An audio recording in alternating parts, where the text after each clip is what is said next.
Live. Hello, I'm Eagle. chatter. Eagle Gardens. Eagle Gardens 1 on Instagram, and this is fucking talking shit with Eagle, episode 210. Holy cow, I can't believe I just said that. Hopefully you guys had an amazing Sunday night. We've got an amazing night ahead for you. We've got Sungrown 707 in the house. How you doing, Sungrown 707? What's your day? I'm doing great, Eagle. How you doing, brother?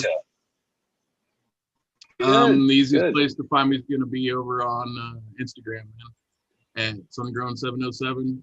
I've got a grow diary over there, showing people what's up. Man, chat's already popping. What's up? What's up, everybody? I'm on the TV. Yeah,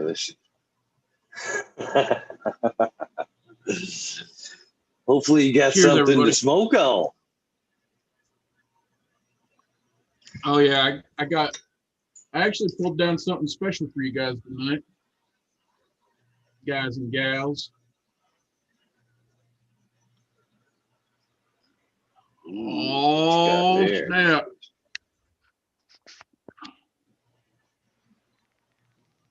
Oh yeah.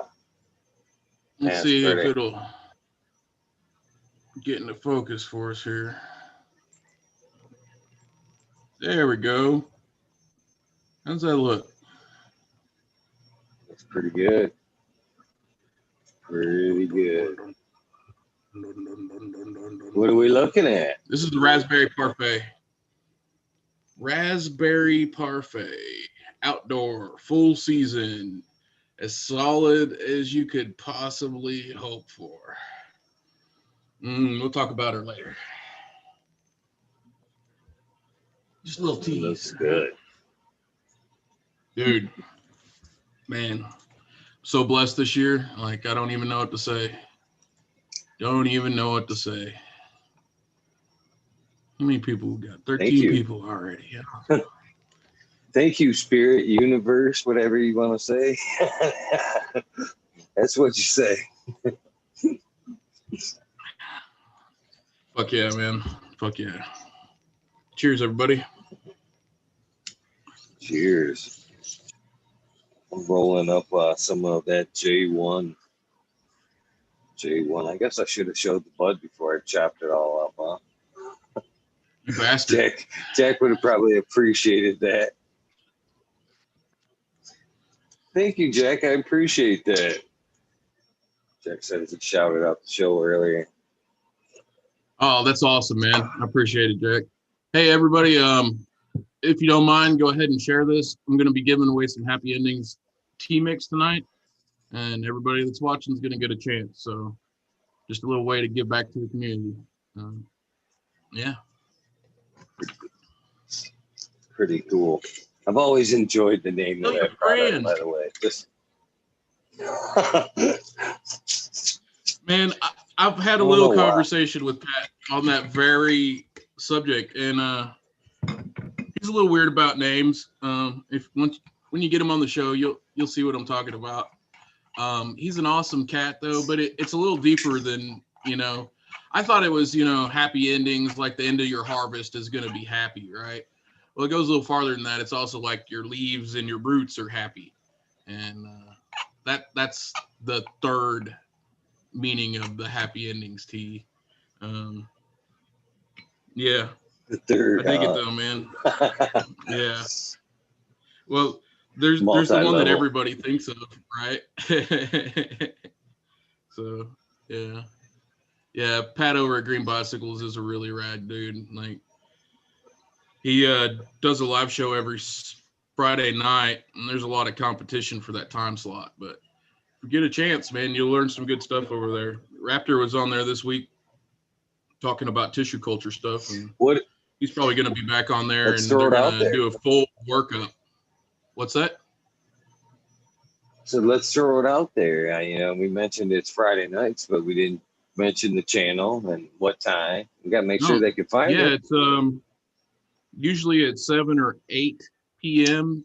Pacific time at Green Bicycles, GREAN,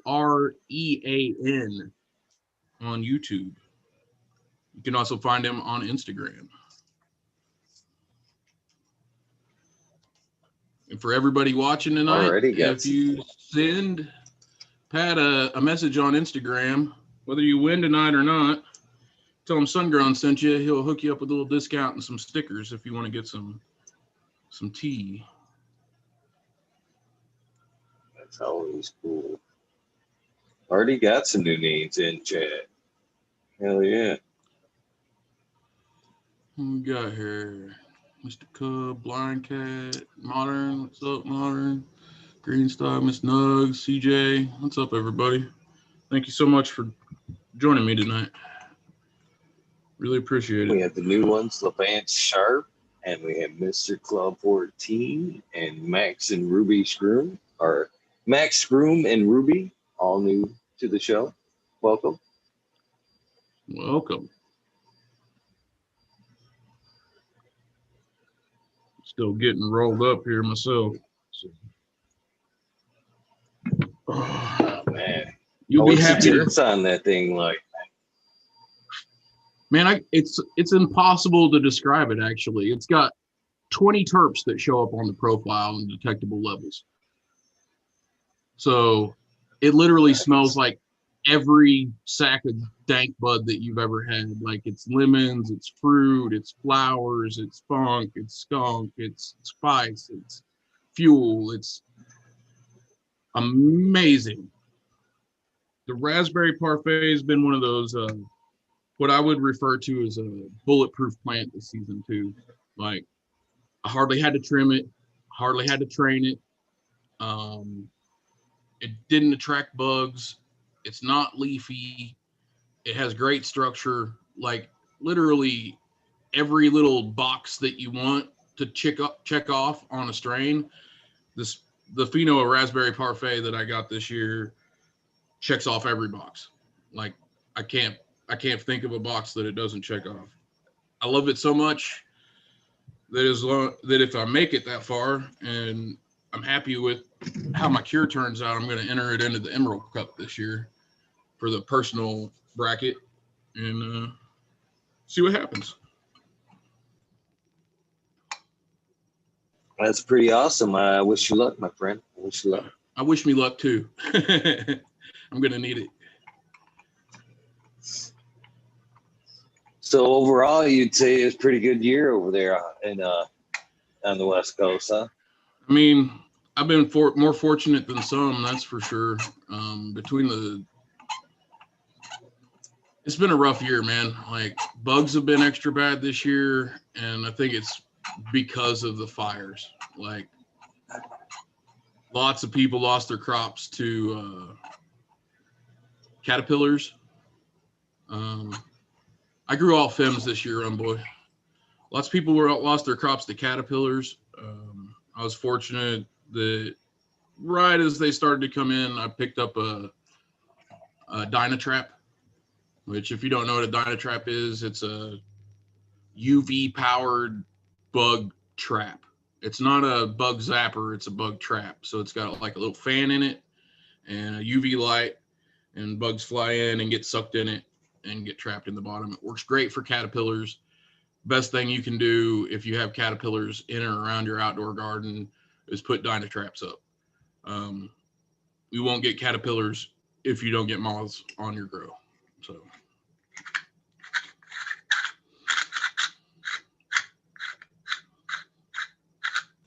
Yeah, we had a freak year. Breeder, man, I'm slacking today. I'm sorry, folks. I just woke up. Let me see here. I will show you what breeder.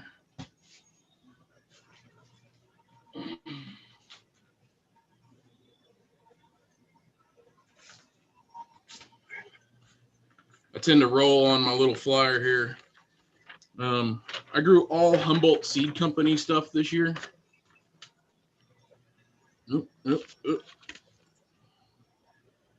I'll see that. Humboldt Seed Company.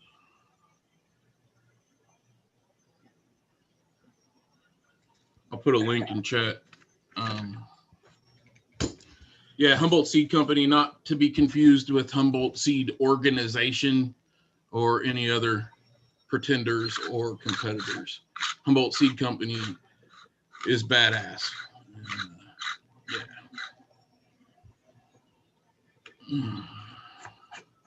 Finish rolling this joint. Definitely got some fire gear over there for sure. Like I grew 2 plants from them this year that I would consider bulletproof. Like anybody should be able to grow this plant.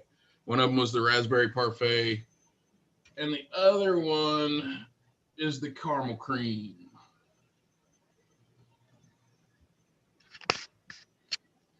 This is a first look at the caramel cream. Spotlight here. There you go. Man, that thing looks nice. This is the caramel. This isn't the top, but it's one of the uppers. And this thing, as you can see, is just putting out the hammers.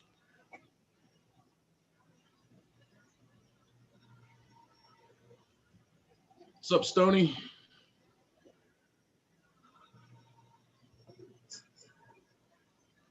Yeah, definitely some nice buds, that's for sure. So yeah, that's another one that, you know, I didn't have to trim it. I didn't have to train it much. I didn't have to do a whole lot of work. Bugs haven't liked it. Caramel cream is another one that is just a dream to grow. Like, you know, I think we were talking about it last night, how you find those strains that are like, nah, I ain't growing this one anymore because it's too leafy or it's too whatever. Yeah, raspberry parfait and the caramel cream are the complete opposite of that. You know, like, I'm growing these again next year. As a matter of fact, I might only grow the caramel cream and the raspberry next year. Nice. How many did you throw out there this year? How many different varieties? I managed to do 5 this year. So yeah, that's a fun story. At the beginning of the year, when I was doing my planning, originally I was going to get 6 different strains of fem seed and do a little mini pheno hunt and go from there, because I didn't know if I was going to be able to make it to the nursery where I wanted to get my seedlings from. Unfortunately, the beginning of May, when I was wanting to plant, Humboldt Seed Company's stock was pretty much, you know, decimated. They didn't have anything on the shelves. I couldn't get anything. They were in Spannabis at the time, so it was just kind of a bad thing. I didn't know if I was going to be able to get seedlings later in the year because of COVID. So I ended up getting the Grow Sisters Grow Your Own Garden pack. And I'll bust that out real quick. We're getting a little feedback from you, Eagle. Are you? This little pack right here. And that came with 4 blueberry muffins, 3 Bigfoot glues, and 3 Soulmate auto flowers. I haven't planted those yet, as you can see. So March 15th, I started 6 plants. I put 1 plant per pot in the ground, and I decided, you know, we'll see what pops. I'll go from there, see what happens. At least that way, if the world goes to hell, at least I got something in the ground, right? That I'm pretty sure is going to be female, because I was working with femseed. And yeah, 11, 12 days later, all the seeds popped on the same morning, all 6 of them. And I was just like, that works. And I waited until I think it was May, to where my plants were old enough to verify that they were female. And I culled 1 of the Bigfoot glues and 2 of the blueberry muffins and got 3 more strains. So I ended up growing 2 Bigfoot glues, a blueberry muffin, the raspberry parfait, mango sherbet, and caramel cream. And I tried to stagger my selections for stuff that, you know, so my harvest would be staggered a little bit, because I knew I'd have a hard time getting everything chopped down at once. And it was a mix of you know, sativa effect leaning and indica effect leaning, as much as that's, you know, something that really means anything these days. I don't know. And yeah, man, the Humboldt Seed Company stuff really just blew me away this year. Like the only plant that I had that I'd even say was a problem was probably more of a problem due to user error than anything, and that's the blueberry muffin. And I'm still a little up on the air whether or not it's worth growing outdoor to deal with the pest issues, because everything loves the blueberry muffin. Like what I've smoked of it, it's like amazing smoke. And yeah, so it's one of those strains that's got a little harder to grow just because of the pest issues, but it's definitely, you know, worth messing with. American One, Modern. What's up, guys? So do you think it's just the blueberry terps that bring them in? I don't know, because I think mine in particular kind of had like a little citrus note to it. And I found in the past that things that have like that grapefruit citrus terp to them, they especially attract insects where I'm at.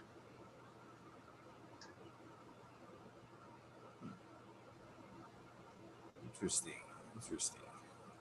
I don't find that to be so much so where I'm at. Of course, I don't run a lot of grapefruitish strains, but yeah, I say that because. Go ahead. I do have a few. The Beautiful Loser definitely has some grapefruit notes to it, but they don't seem to bother her. Not that I have any problems. Hopefully, you don't have any problems indoor. Like,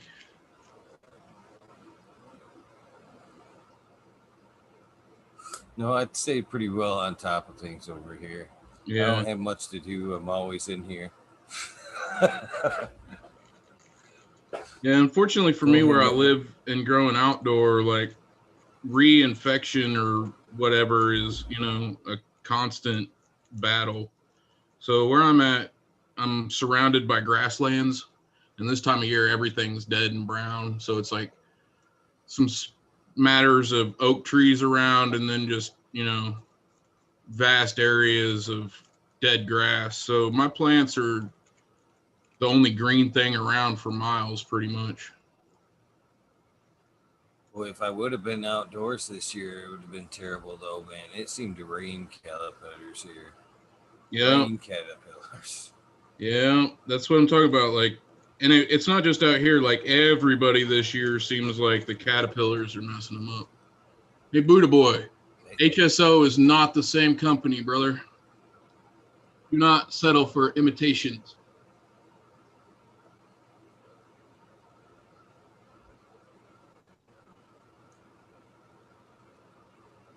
Man, you got a fan blowing? That thing is loud. Can you hear it? Yeah. Like when you're talking, it's not bad, but the longer you're silent, the louder it gets because your noise cancellation stuff is. Right on. So every time you talk, it's like, oh, quiet. You get quiet, and it's like,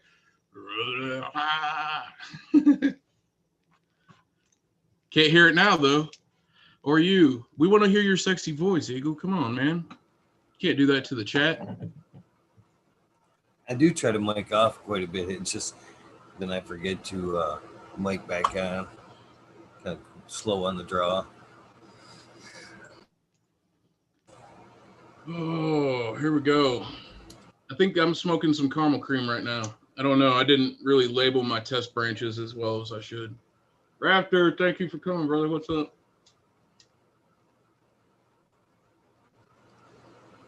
Some nice ink you got there.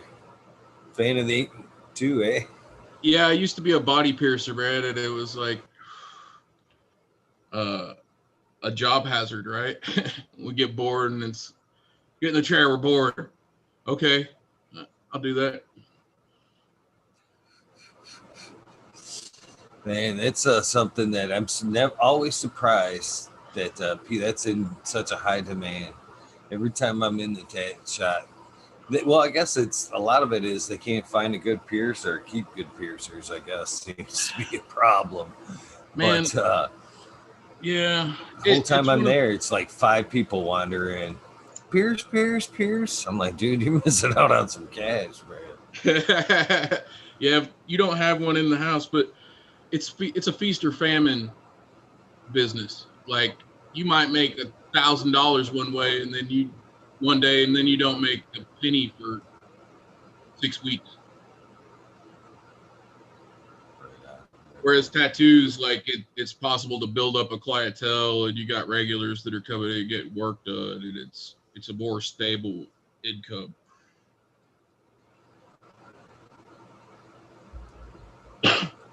So did you? So do you do ink too, or just pierce? I just pierced back in the day. It's been 15 years or better since I put a needle through anybody though. So yeah. Woo! Man, this stuff hits. Still low grade. For samples? Yeah, I ran out of weed, and money. So yeah, some early test branches were definitely a necessity this year. I'm glad my blueberry muffins are about to go into the cure though, because I'm getting tired of smoking green weed. I think we've all done it at one point or another. Pulled one down early to get by. Yes, indeed. Man, it's almost 4:20. I think we got what? We got 51 people Sure. in the stream. I think that's enough to give something away. Hey, everybody. What's up? We're getting ready to give away some green bicycles, Happy Endings tea, before we really kick this stream off. If you got any friends that want to pop on and want a chance to win it, message them. We got 9 minutes.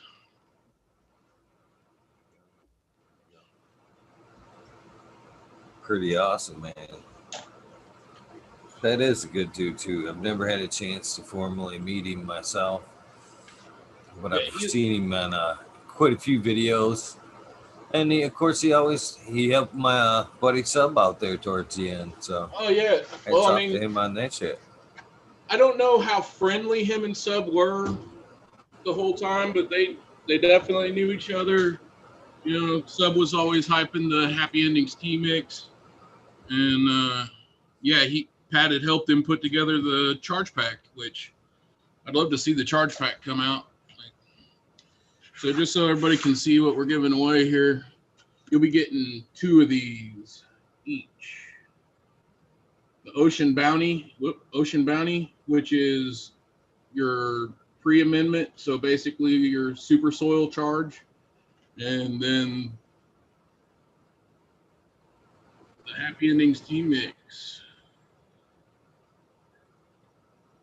Oh, yeah. And that's your food.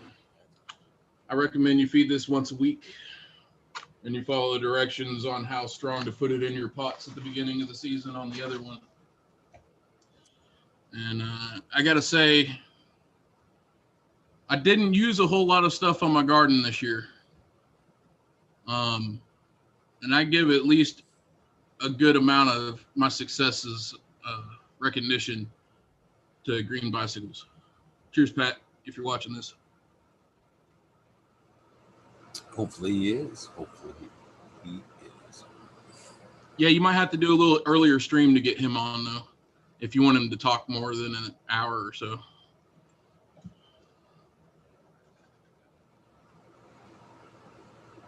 Yeah, it's pretty cool of both of you guys to give that away. Pretty damn awesome. Yeah, so as I said earlier in the chat, man, I just wanted to thank everybody for letting me hang out, talking, and they give me a place to chill. You too, Eagle. Yeah, that piece I won last night, that's going to you, buddy. Can't nobody sit around and watch you not have a dab rig. Fuck all that. And I asked Pat to give the fertilizer and stuff away just to help him out a little bit. We got a little more eyes over here than he gets on his channel these days.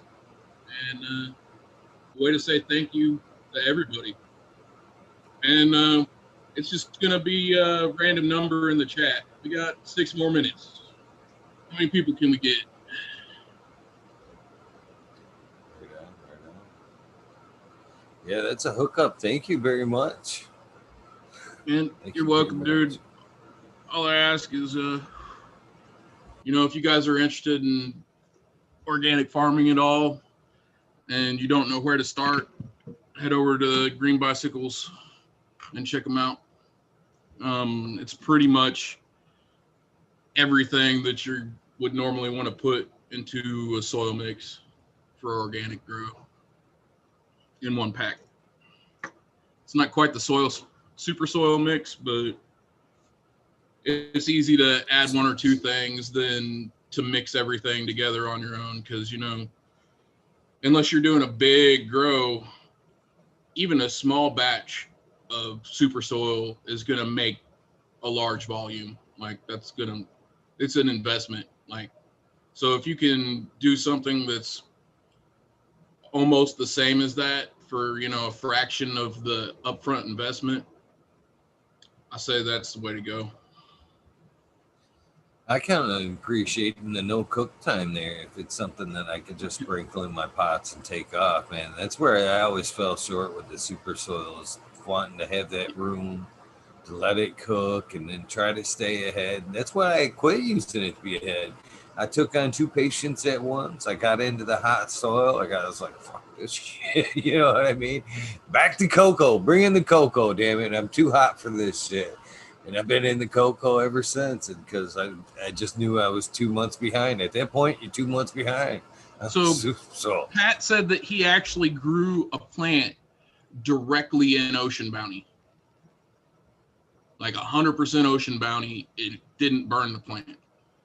He said it didn't grow great because, it's like dry amendments and it's really powdery and not, that good to grow something in directly. But the point is, you can't kill your plants with this stuff. Period. Like, you mess up, dump the whole bag in a pot, it's not going to kill your plants. Cool. As you see, that's pretty fat ass buds that you were just sporting there.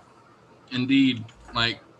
So all the stuff in my garden this year is like that, man. Like, all the flowers I grew put out like 3 or 4 times more blooms. All my veggies I grew got bigger and more badass. Yeah, like, I was really impressed. The only reason I wasn't able to use the tea all season is because it gets too hot for me to brew it in, a big enough quantity to use it out on the ladies in the 100-gallon pots. And once it gets above 80 degrees in the daytime, can't really brew it outside. So for me, it's got a limited window. I'm going to see if I can't figure out something next year so I can use it all season.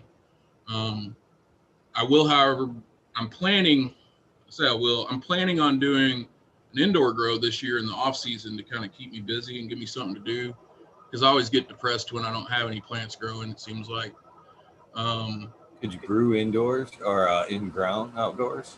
Maybe. Just dig you something and stick it in the ambient earth temperature is only like 60. I had thought about that. I have a big mound out next to my garden that I could possibly use, but we'll get into it more a little later, I'm sure. But I got a plate in my neck. I'm kind of crippled. I'm a medical patient for cannabis first and foremost. So my plans and my realities don't ever always, sync up. Like, there's a lot of stuff I wish I could do that just is impossible, or I just can't get to because I can only do so much. Got 1 more minute. So let's see. Here is a link again for Green Bicycles on Instagram. Yo, feel free to go over there and tell them thank you. That'd mean a lot to me. That's really all I'm asking. Let's see. How many people we got? 63 people. Man, awesome. I'm going to hit like You guys should hit like too. Show Eagle some love for having us all over here. What do you think? Between 1 and 300? Random number? Yeah. I usually try to go 4 times, 1 in 4 chance. Now this is all going to one person.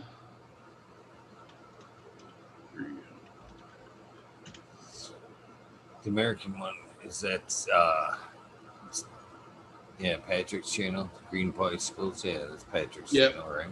That's his channel. Message him on Instagram. Tell him that Sungrown sent you, and he'll hook you up.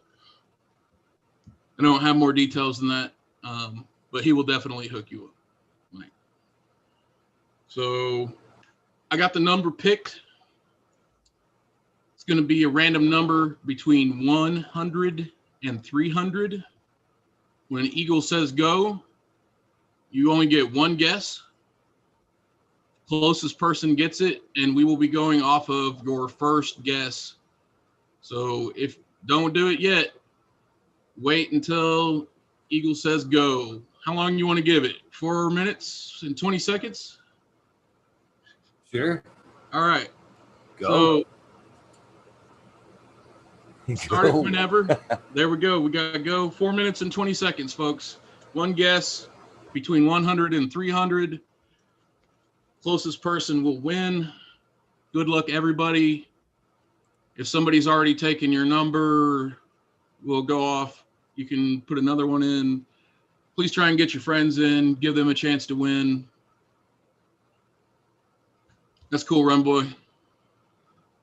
Yeah, let's give somebody a chance that doesn't get a chance. Hey, what's up, Mystic? Looking forward to seeing you in the morning. I hope I can help out Eddie somehow. Cheers. Cheers, everybody. She heading your way? She's a great gal. It's a pleasure getting to meet her as well. Yeah, it turns out Eddie lives over here by me. Mystic, do you need any fertilizer? Because I bet Pat will send you some.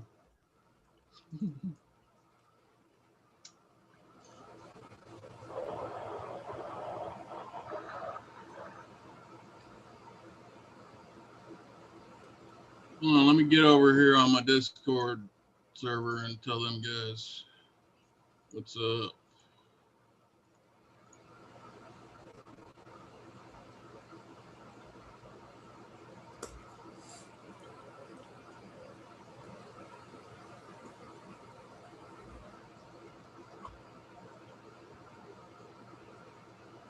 How much longer we got? We've got 3 minutes. Dude, we need the dab song or something, brother. Like, I'm just sitting here twisting in the wind. Oh, hold on. Not sure which one was hooked up to the speaker. Oh. Thanks, everybody, for coming and hanging out tonight. Really appreciate it. Well, ill prepared myself. Here, let's usually don't play the. All right, chat. Which one do you want me to show you again? The parfait, the raspberry parfait, or the caramel cream? Tell me. What do you want to see?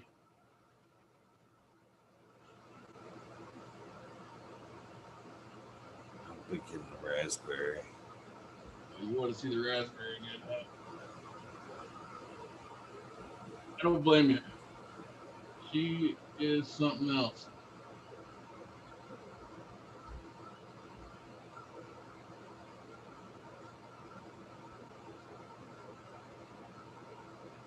This is the first top I've taken off It's of. a monster. Oh, it's. How many tops did that beast have? I don't know. I haven't counted them. I think there's like maybe 20 this size. And that was a small plant. It wasn't my chunkiest plant by far, but you can't see on camera, of course, but these things are rock solid. All season, they've been rock solid. Like every little tiny popcorn bud is rock solid. Like even this little bud right here, nice and firm. Like I've never seen a plant grow like this. So you see how the cola branched out at the bottom like that? Where normally it should probably just be stacked up as a spear, it put out a little extra.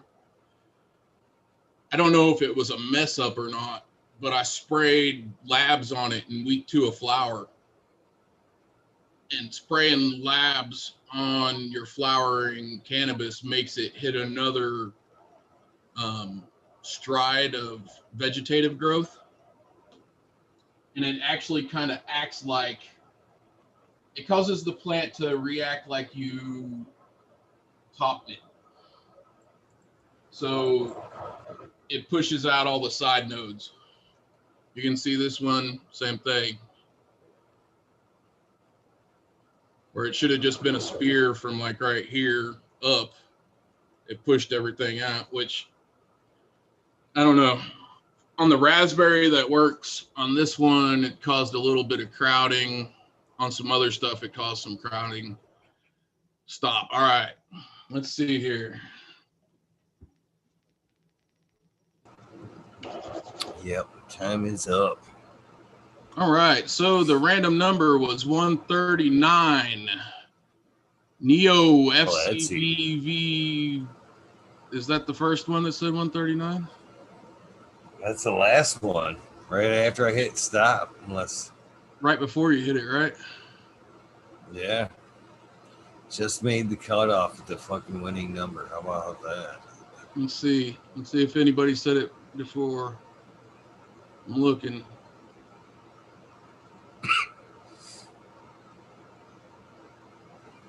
That's crazy. What kind of luck is that? 132 is close, I've seen. I was one off last night. So, yeah, we got a winner and a new face. Neo. That's some luck right there. Welcome, Neo, and congratulations.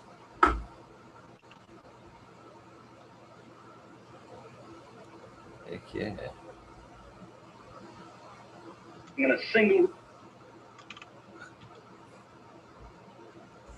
Play music on my phone now. Congratulations, man. Please, you can either,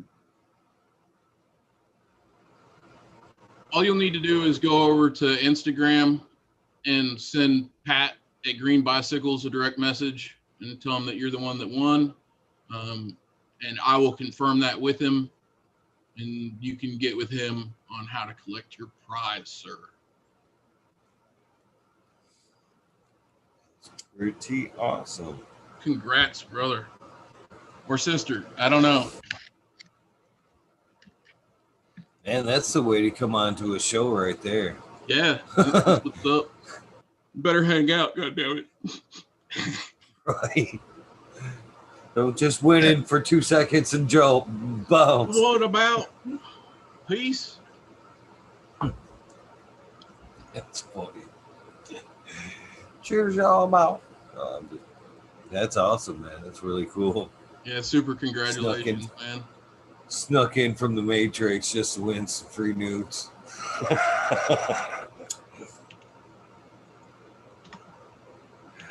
Hey, Neo, what's your, you got Instagram? If you don't want to say your Instagram on stream, that's no problem. You can message me. My Instagram's the same number, or the same. That's my Instagram, right? There. Or you could probably message him on YouTube somehow, right? On one of your videos, worst case. I have no videos, so I have not dove into that world quite yet. But yeah, you've kind of inspired me to do something, that's for sure. I'm looking at setting up a studio out in my shop and doing a morning show. Probably won't be interviewing people, more of a hangout, DJ, radio guy situation. See if anybody wants to look at my ugly face in the morning. I don't think there is too many of them at the moment. I think there's the 710 morning show, a couple out of Florida, Dankman Dan, Terror do Thursdays, but I think that's on hold. I'm not for sure. Mr. Dankman got a job, uh, lucky ass, as a head grower or a master grower or whatever you want to say. A grower, let's say a grower to be big. And so lucky him. But I think that means the show's a little on hiatus or something, maybe for now. But yeah, So I don't know. That's definitely. what I'm thinking about. That's what I'm tossing around the old gray matter, so to speak. And that was fun. I'm glad we did that. Again, for everybody that didn't win, send Pat a message, tell him thank you. You want to buy some Happy Endings tea mix or some Ocean Bounty, just tell him you watched the stream, and he will give you a nice little discount and hook you up. Sure. Thanks again, everybody, for letting me be part of the community and welcoming me in.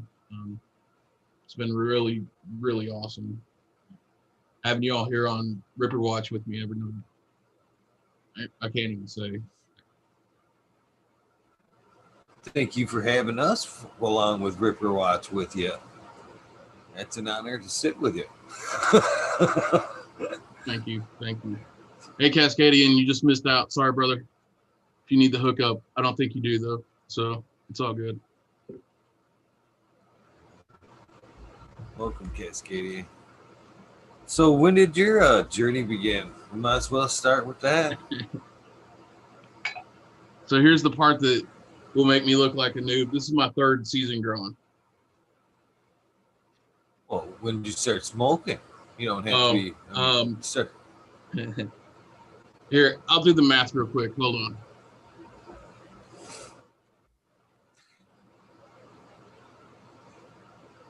Started smoking when I was 16, so I've been smoking for 27 years. I had some head injuries when I was a kid, and for whatever reason, cannabis always just, called to me. So I've been pretty much a daily medical patient, looking back, since I was 17, 18 years old after I got hurt.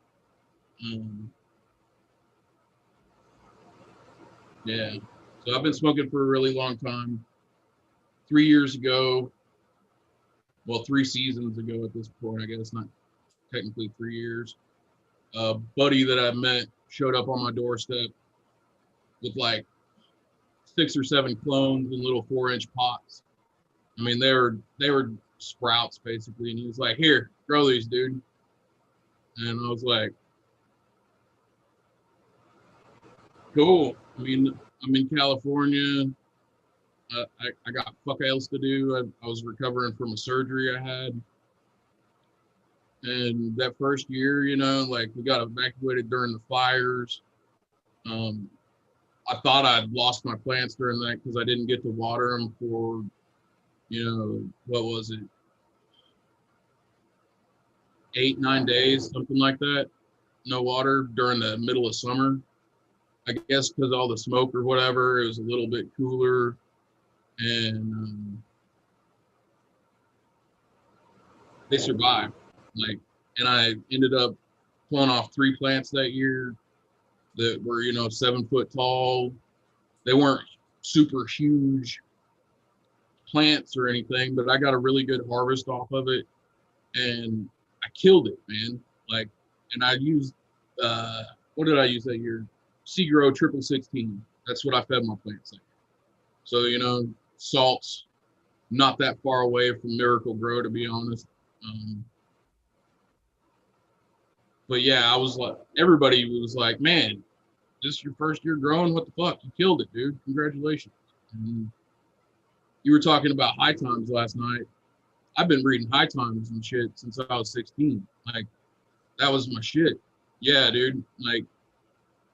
So having always wanted to grow cannabis and then being in a position to where that's all I had to do, it was a life-changing experience for me.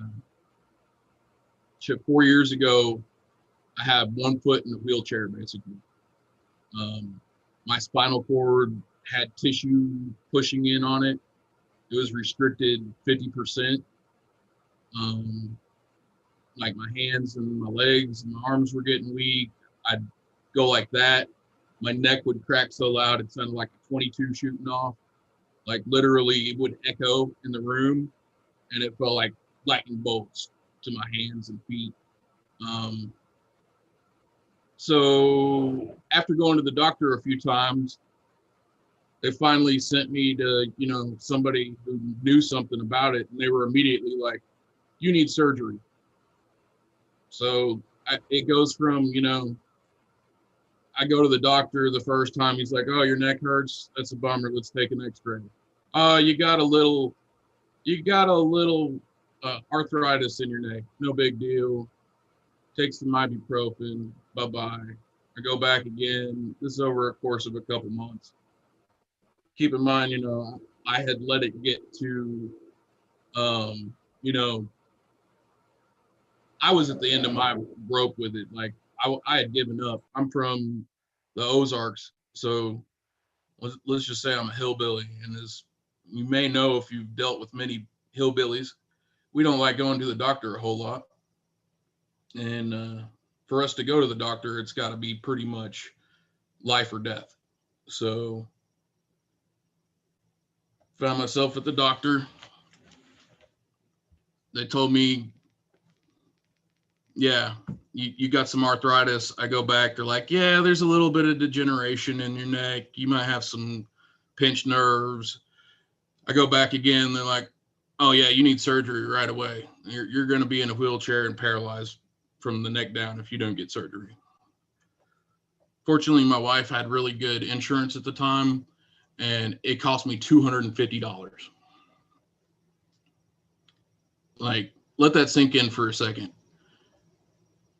I was able to get a spinal fusion done for $250. Whereas, most people end up paying $80,000 for that or something. Like they asked me, do you need help with financing? And I'm like, no. And they're like, what are you talking about? I was like, it's $250. And they're like, what?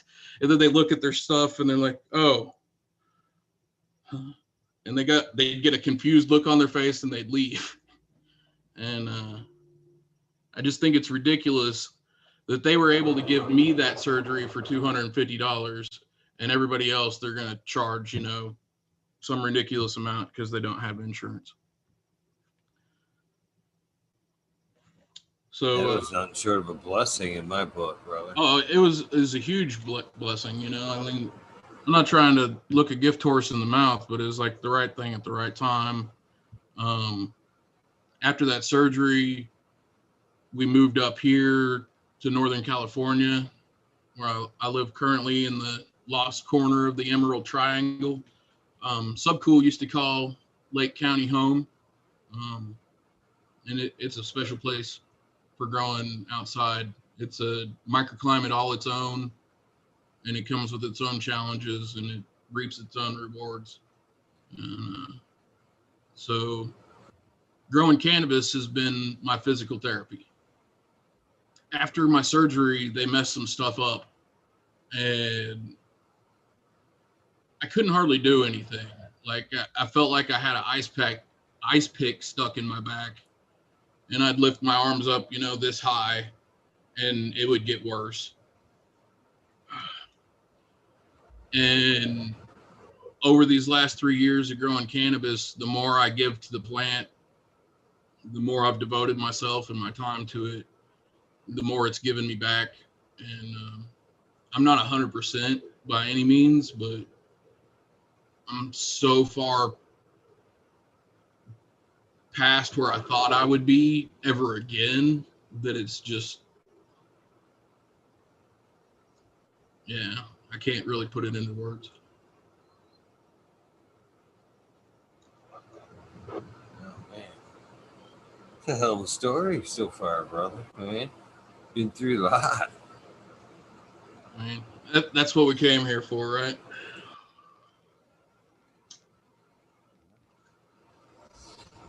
glad to see that cannabis has been able to help you through that, and you haven't been lost in pain pills, because it sounds like that could have been a hell of a possibility. I went through that for sure.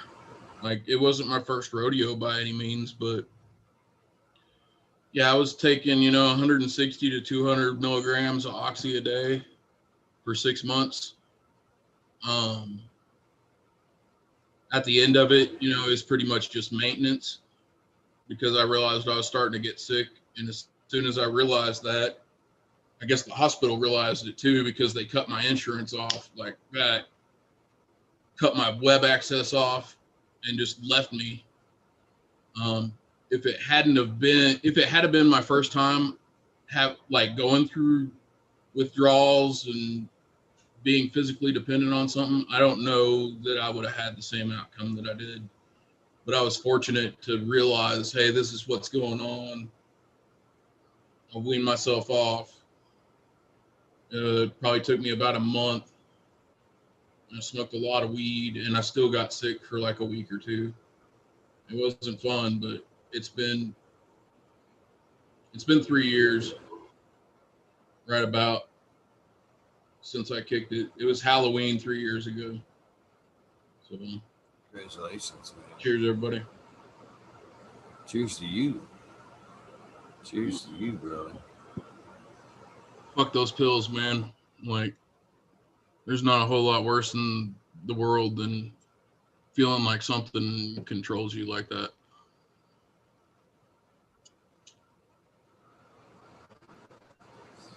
I can't say personally. I try not to take any kind of pill form, nothing like that.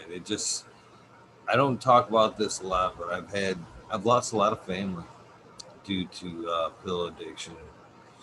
Almost everybody on my mom's side, from my mom to her 9 brothers and sisters, almost all of them, to some type of pill addiction. Good friend, childhood friend this last year to fentanyl. And so it's something that's near and dear to my heart to hear when people, are able to walk away from that shit, man. And it can be rough, man. I couldn't have done it without cannabis. Makes you addicted. I could not have done it without cannabis. No way, no how. I wouldn't be off of them right now. I wouldn't be doing anything other than rotting in front of the keyboard, pretty much.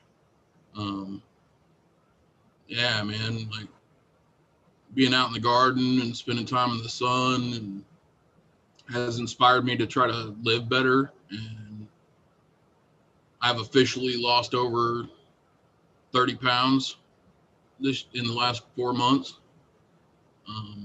Just eating healthier. I stopped eating wheat and preservatives, and just been cruising on down to a healthier me. So, yeah.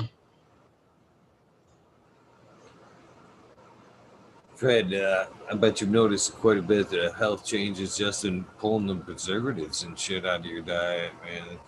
Yeah, man. I've had inflammation problems for a long time. I got arthritis and degenerated discs and spondylosis and muscle problems and all kinds of stuff. And I don't know if it's the weed or if it's the preservatives, but the overall inflammation around my joints and stuff like that has gone to practically nothing. I'm hoping to next year maybe grow a CBD strain 1-to-1, mess with that a little bit. I haven't done any CBD for a while, since before my surgery, actually. Like, all the CBD I'd find was just dog shit. So, yeah.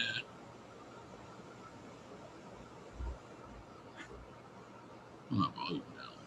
That'll help.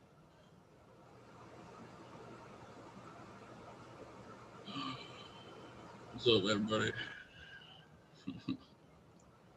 Need more coffee. Sure that I'm a coffee man myself. Oof. It's have it. First thing in the morning for me, man. I've been on night patrol, like serious night patrol, for the last month or so. You know, like I feel pretty safe where I'm at, but there's feeling safe and there's protecting what's yours. So I keep That's the other a watch with the old arm breaker. It ain't sharp. I won't catch a case for hitting you with it, but you won't like it none. I don't really believe in, you know,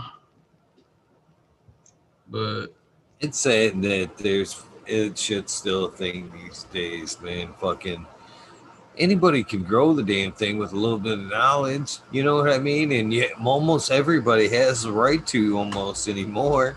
You run around stealing people's bullshit. You don't run around stealing people's friggin' tomatoes. What are you stealing? Run around stealing the cannabis for? I mean, come on. And we know why, but grow both. Yeah. I don't like thinking about it a whole lot because I'm not trying to, you know, bring that around, but I'm not going to sleep on it either. So, yeah, I've had a good run.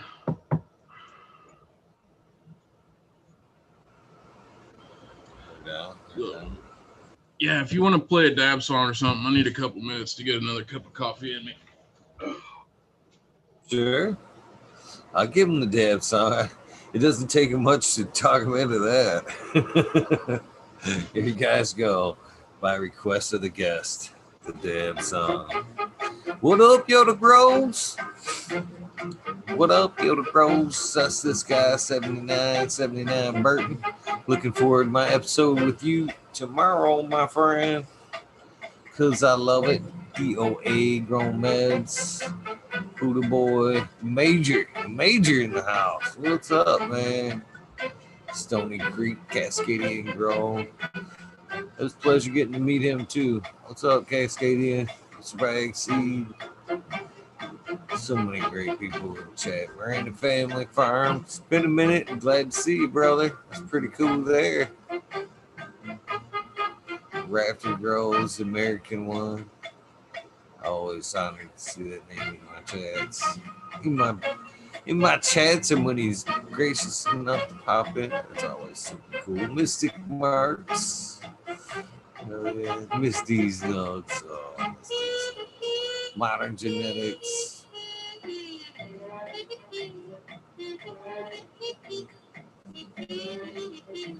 Mr. Club 14. Again, welcome to the show.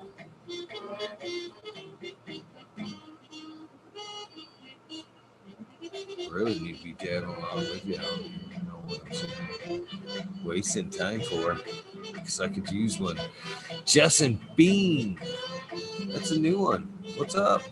Welcome to the show, Justin Bean. This thing you're hearing right here is our dab song. Hopefully you had something to dab along with. Can I grab my little piece here? Going back in on some Kush Mints from Smokey the Bear, two great Michigan extraction artist here in Michigan. Just won the Organics Cup. Cheers, Smokey. What's up, Chad Brunson? Welcome to the show.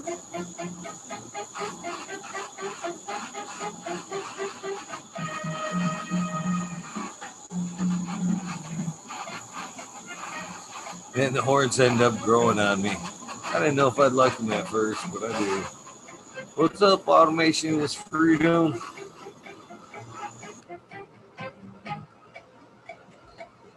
Almost just went in super hot. As much as I hate my lungs, I guess. Addiction kills. Stay strong, people. That it does. I'm dabbing on the Kush Mints rosin from Smokey the Bear.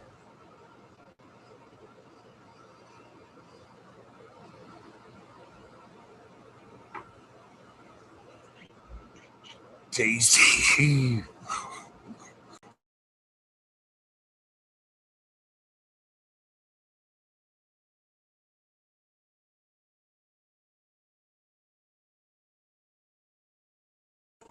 Oh, some lemon Stilton would be good. That would be good. I grew that strain out. I love the Exodus cheese in the lemon Stilton. Definitely was a tasty strain. Definitely was a tasty strain.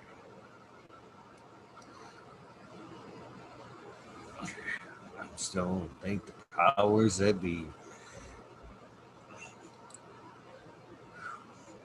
Great episode tonight on growing up the home growers there today. Jack and the American one. The only two that I see in chat there that were on the show. So good job there, guys. Appreciate you guys laying down the knowledge. It's always great to see you guys or hear you, American one. Although you did get a box on a Amber show. It must be the, what do you call it? The Streamlabs. Stilton. Got a mix called that going right now. Nice. Nice.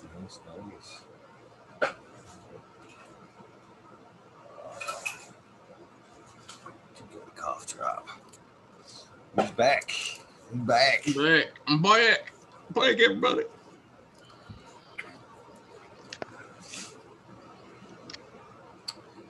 So hell yeah.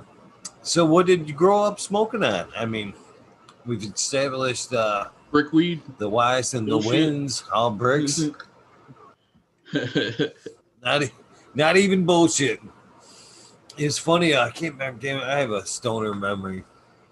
It takes me a minute to exactly put together sometimes. Oh, it was Pete from Operation Grow. We were talking the other night, and he said that he felt like that our tastes are based on our location and like the stuff we grew up on. I was thinking that very same thing. Gosh, I hope that ain't true because my taste would be like nasty brown brickweed there for a while, man. I wouldn't wish those turds on anybody to be, you know what I mean? I say that, growing up in the Ozarks, there was some really good kind bud to be had in the 90s, but there was a lot of bullshit, like a lot of Mexican brickweed, so to speak. That was mostly what you saw, but it all seemed to mess you up still. I don't know. We've been talking about this stuff called Malawi Cobb lately over on Fumy's channel. Have you heard? Are you familiar with it at all? Nah, school me. Okay, so Malawi Cobb is fermented cannabis. They take these sativa land races that they grow there, chop them down, maybe let them dry for a day or two, and then they cram them into a corn husk, kind of like a cigar. And through a process of sweating and drying them, they like bury them in the ground for a year, and it ferments the cannabis, and it turns it into a more potent thing. You can eat it, you can smoke it, you can chew it, and it'll get you fucked up. But it's sounds like it degrades it down to a CBDN. I don't know. There's more to it than that because it doesn't just knock you out. It's like, well, CBN psychoactive too. Yeah, that's what they're saying. It's pretty trippy. So I don't know. Maybe that is what's going on, but it seems to be a very similar process to what brickweed just kind of went through anyway back then, because they were smashing it down while it was probably still kind of wet, wrapping it up and putting it in a warehouse somewhere, and it would sit there and cure and ferment and yeah. Some of that brickweed back in the day, it did the job. I'm glad I don't have to smoke it anymore.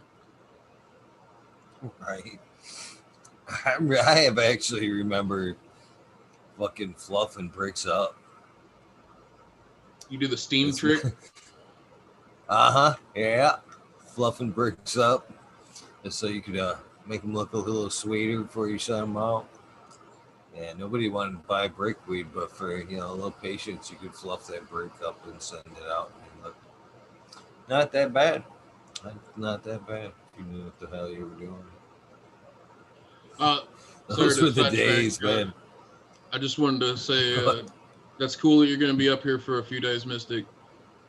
I'd love to help out Eddie. I don't know what or how yet, but we'll figure it out for sure. And I'll make sure that he has medicine. Yeah. Cheers, everybody. Chris, what's up, brother? Pretty awesome. Cheers. Pretty awesome thing she's doing for him, that's for sure. I didn't know he was up in my neck of the woods. Like I don't have a lot, but I help out when I can. You seem to be a guy like that, big-hearted guy. Pretty awesome, brother. Pretty awesome. World needs as many as we can get. Everybody should grow weed, man. Even if you suck at it, it'll just make you appreciate people that are good at it a little bit more. So grow weed. Be bad at it. Be good at it. Just don't grow male plants outside.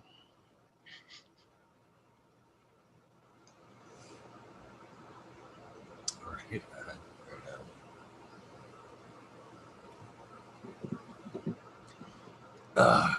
Yeah, it reminds me. I'd have to play it. I don't want to get it wrong. No, I was actually glad to come across it today. It was the Parable of the Wooden Spoons. I'm unfamiliar, sir. I'd have to play it to get it. I'd hate to. I only got to listen to it once today, so I don't want to fuck it up. But I did post it today on my YouTube. Basically, it teaches you how to work with each other. We should be helping one another out. Basically, what you're talking about right there.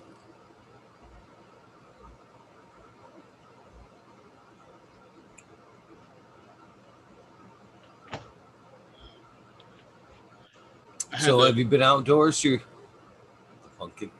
Yeah. Yeah. It looks cool. Actually got married on Halloween. Cool in the background. Love this time of year. That's pretty cool too. My wife and I went on our first date on Halloween 20 years ago. That's a run, brother. Yeah, somebody could stand to be around me anyway. I don't know how she does it.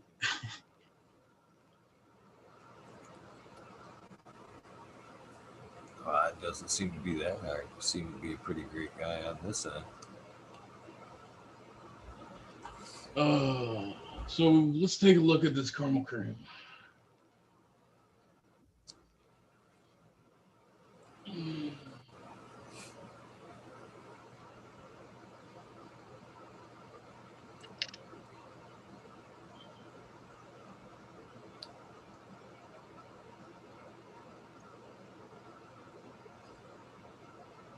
And do you know the genetics on the caramel cream there?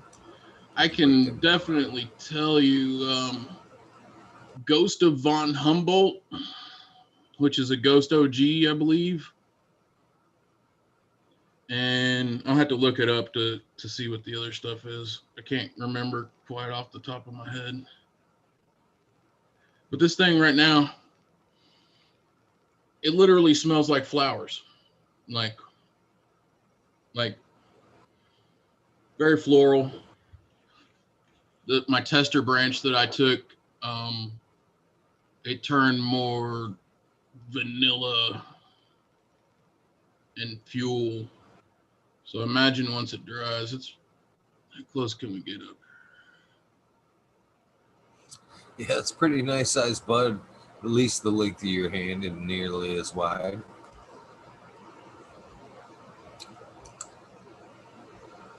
It's pretty nice.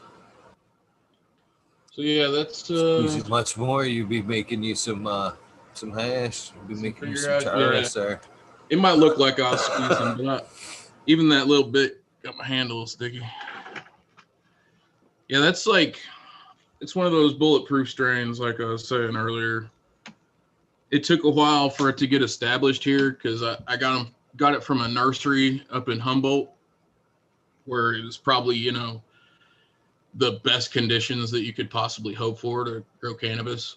And I brought it down here, and this isn't the best conditions you could possibly hope for to grow cannabis. It's kind of the opposite, as a matter of fact. All right, so the caramel cream is old school cookies crossed with Royal Highness and Humboldt Reserve OG. The Humboldt Reserve OG has the Ghost of Humboldt in it.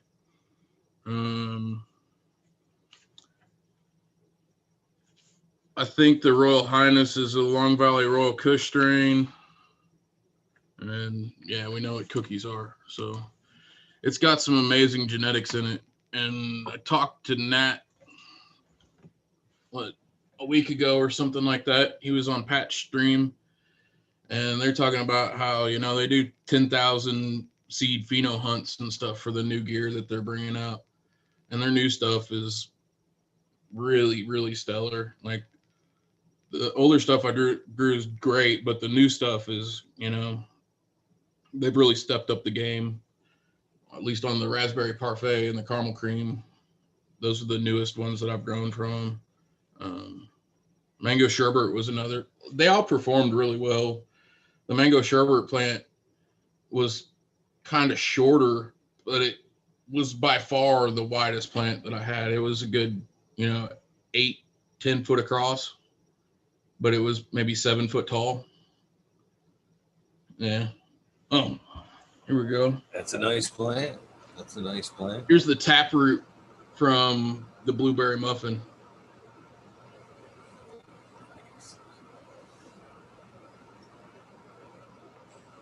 See the diameter there. Yeah, that's what I wanted to say. And that was my smallest plant, kind of. So, was that directly in? It had to have been directly in soil, or was that a pot? 100-gallon smart pots. So this year, last year I didn't do as well as I wanted. I was kind of worried about, you know, getting hassled by the man for growing too big. So I waited a little too late to start my plants last year. I started them in like the middle of May, I think. And I just ended up with, like, you know, little 3/4 pound plants. And yeah, I ran out of meds a long time ago. And I lost a plant last year to aphids as well, which was a real bummer. It didn't kill the plant, but it was just so infested with them that I didn't want to keep it. It was a bummer.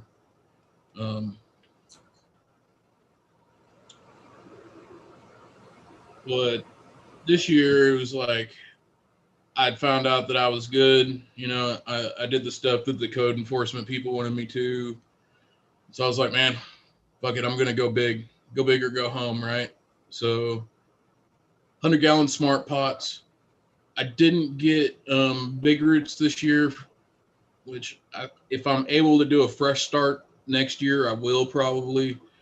But I got some locally sourced and made soil, and there's nothing wrong with it at all. It just doesn't have that organic stamp that Soil King's Big Roots does. And I'd like to use as much, you know, certified organic inputs as I can in my garden. So 100-gallon smart pots, really highly amended soil mix. You know, it was super soil in its own right or close to it.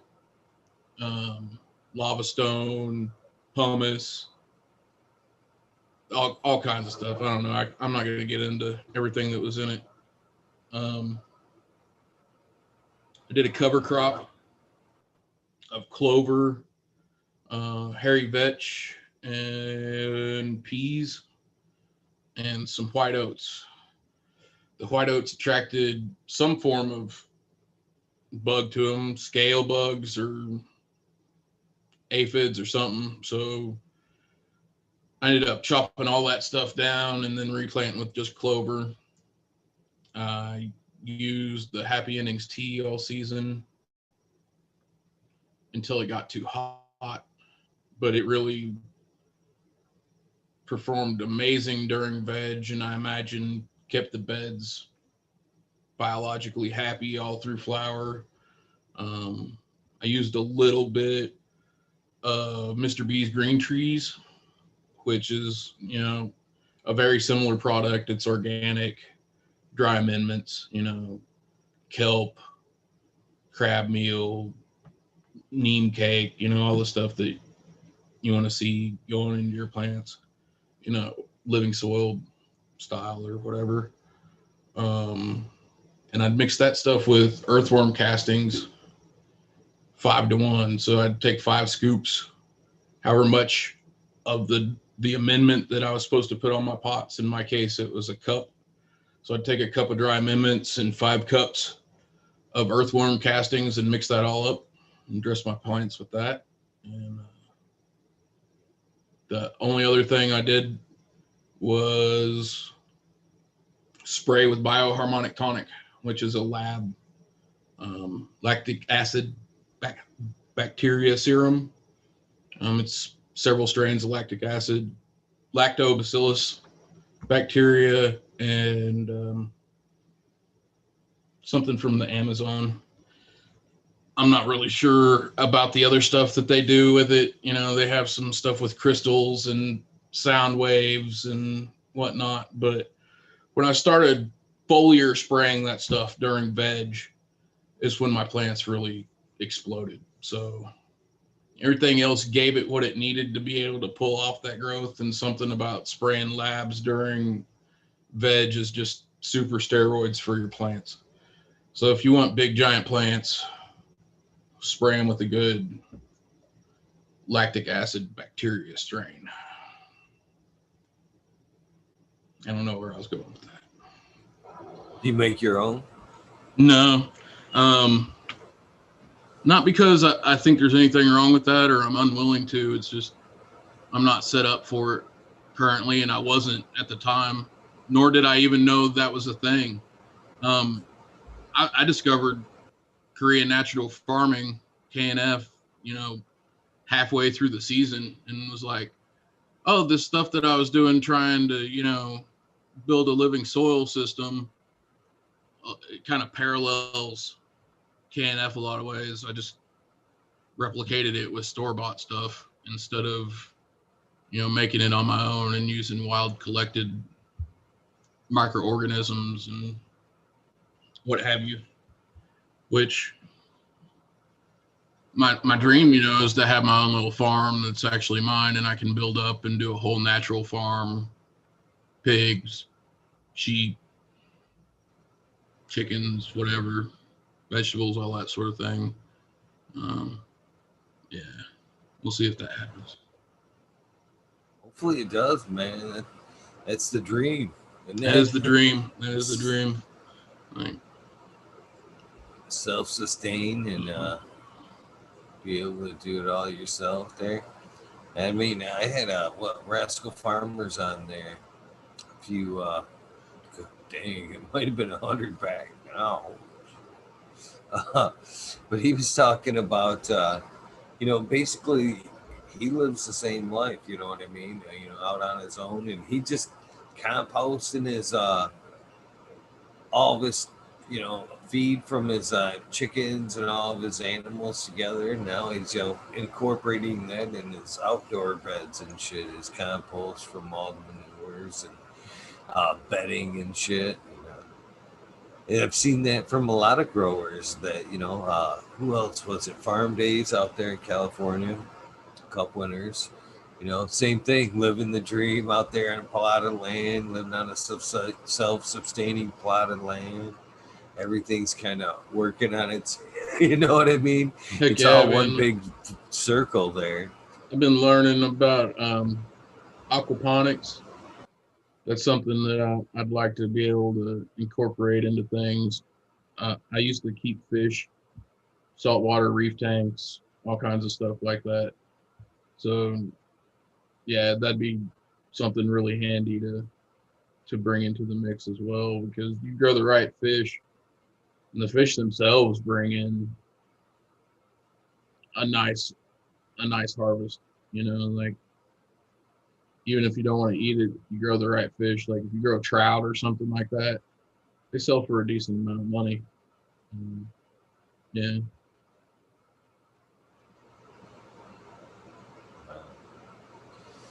Talking a little bit about hay, straw in there in chat. You ever heard anybody growing cannabis and straw bales?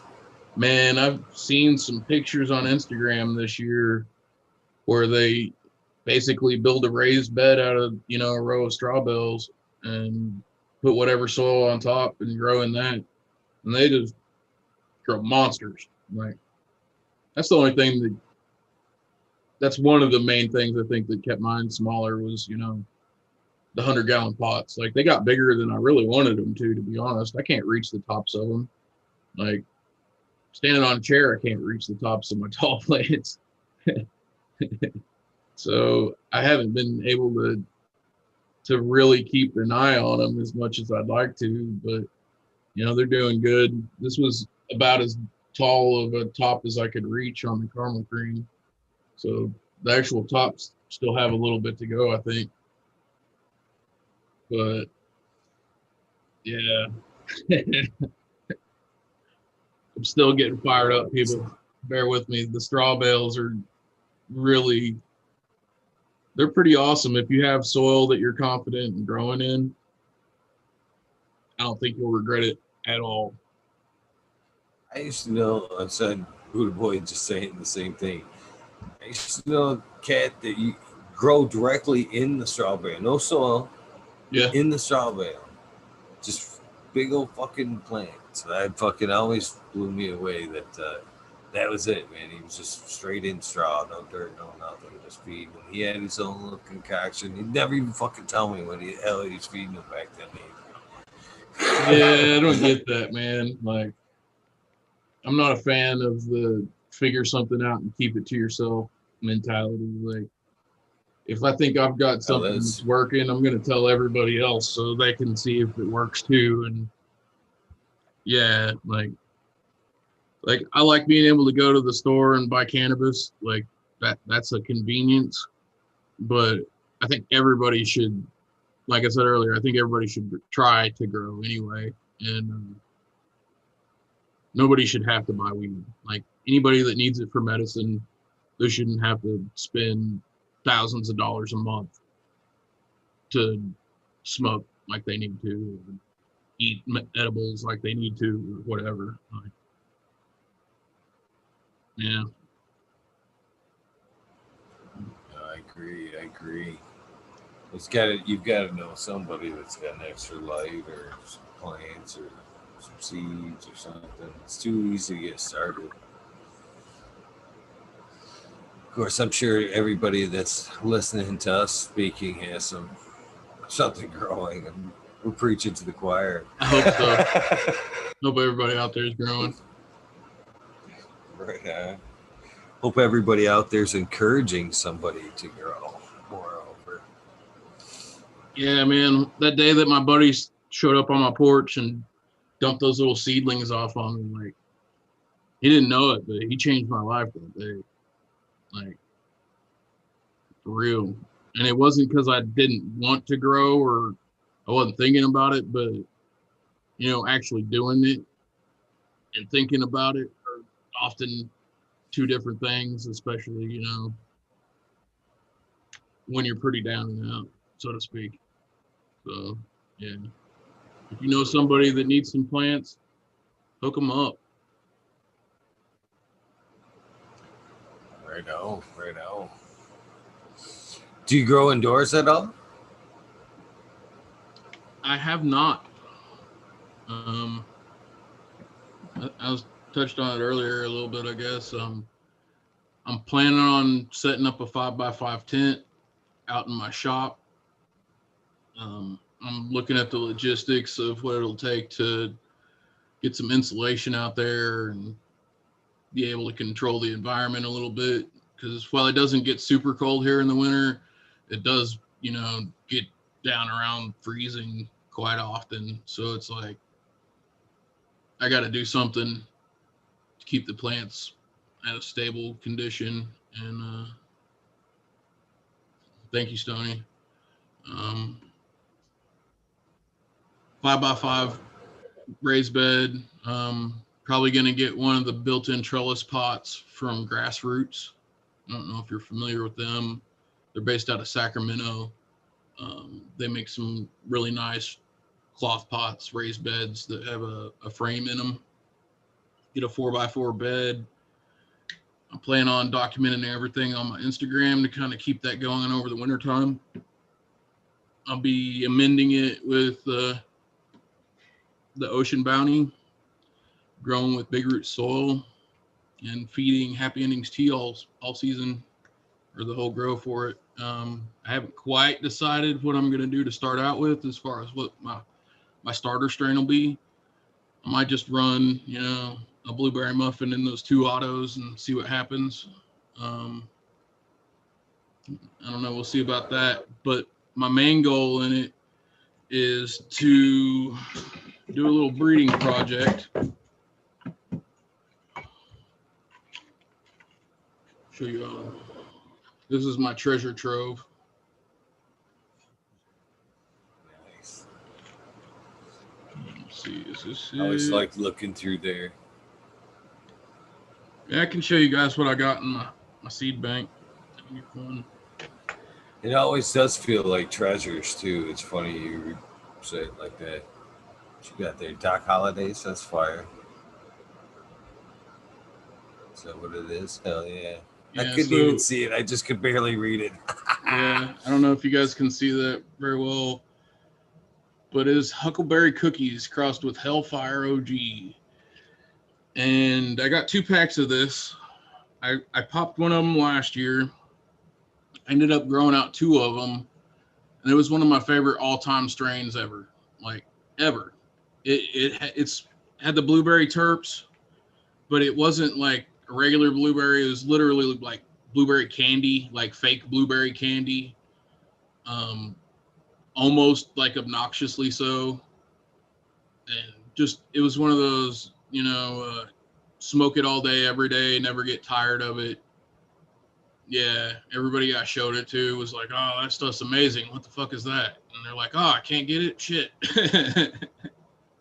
So I'm planning on open running these and hopefully getting a mail and just making as many seeds from it as I can and spreading them out to everybody. I want everybody to get a chance to try that. I got that as a freebie with a seed order that I made right after Sub's first launch of the Badgers batch stuff. Not too long before he passed. Yeah, everybody that I showed it to at the Cup, the Emerald Cup last year, was like, that shit's fire. Showed it to Frenchie Cannoli when I ran into him. And he was like, did you enter the Cup? And I was like, no. He's like, oh, that's a winner, man. So Frenchie kind of inspired me a little bit to shoot for the stars, so to speak. We'll see if that happens. Not this year, maybe next year.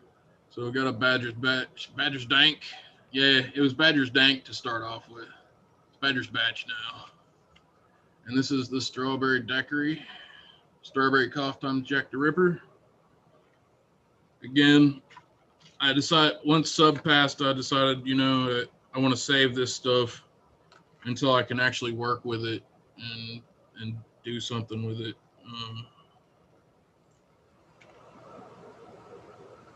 Raspberry jelly, raspberry smash. That's one I didn't get to keep. I was always bummed I didn't get to keep that one.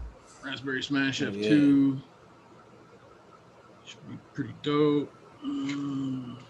Man, I ran the Raz, which was raspberry smash times raspberry smash, and that thing was beast. That thing yielded and yielded, and fucking. I mean, that's what this tasted and is. smelled like. Yeah, basically. And it's raspberry It fucking smash F2. It's not. it fucking tasted like Fruity Pebbles. Smelled like Fruity Pebbles too. Oh, It's yeah. good. It's really good. Purgatory. Strain there as well. Last year I grew You know, Grape Inferno. go ahead. How'd you like that one? It was weird. Like, I liked it, but it was weird. Like, it tasted like grapes and gas, but it had like a lemon thing to it as well. And then you roll all that in hash. That's what it tasted like. Put up big old buds, but it was one of those fuzzy plants. Or furry. It had a lot of leaf to it. That could have been me. I don't know. I'd give it a shot again. I don't know if I'd keep it in a rotation or not. Shout out to Green Shock Farms, Mendo Dope Boys, Key Lime Cookies. We got Girl Scout cookies, lavender, Agent Orange, times the pineapple. Looking forward to doing that soon. The Royal Dopeness. Yeah, that's what's in my seed bank. But yeah, I decided to keep all my regular stuff until I can actually work with it and do something with it. And in the meantime, I'm going to keep growing feminized seed from Humboldt Seed Company just because it's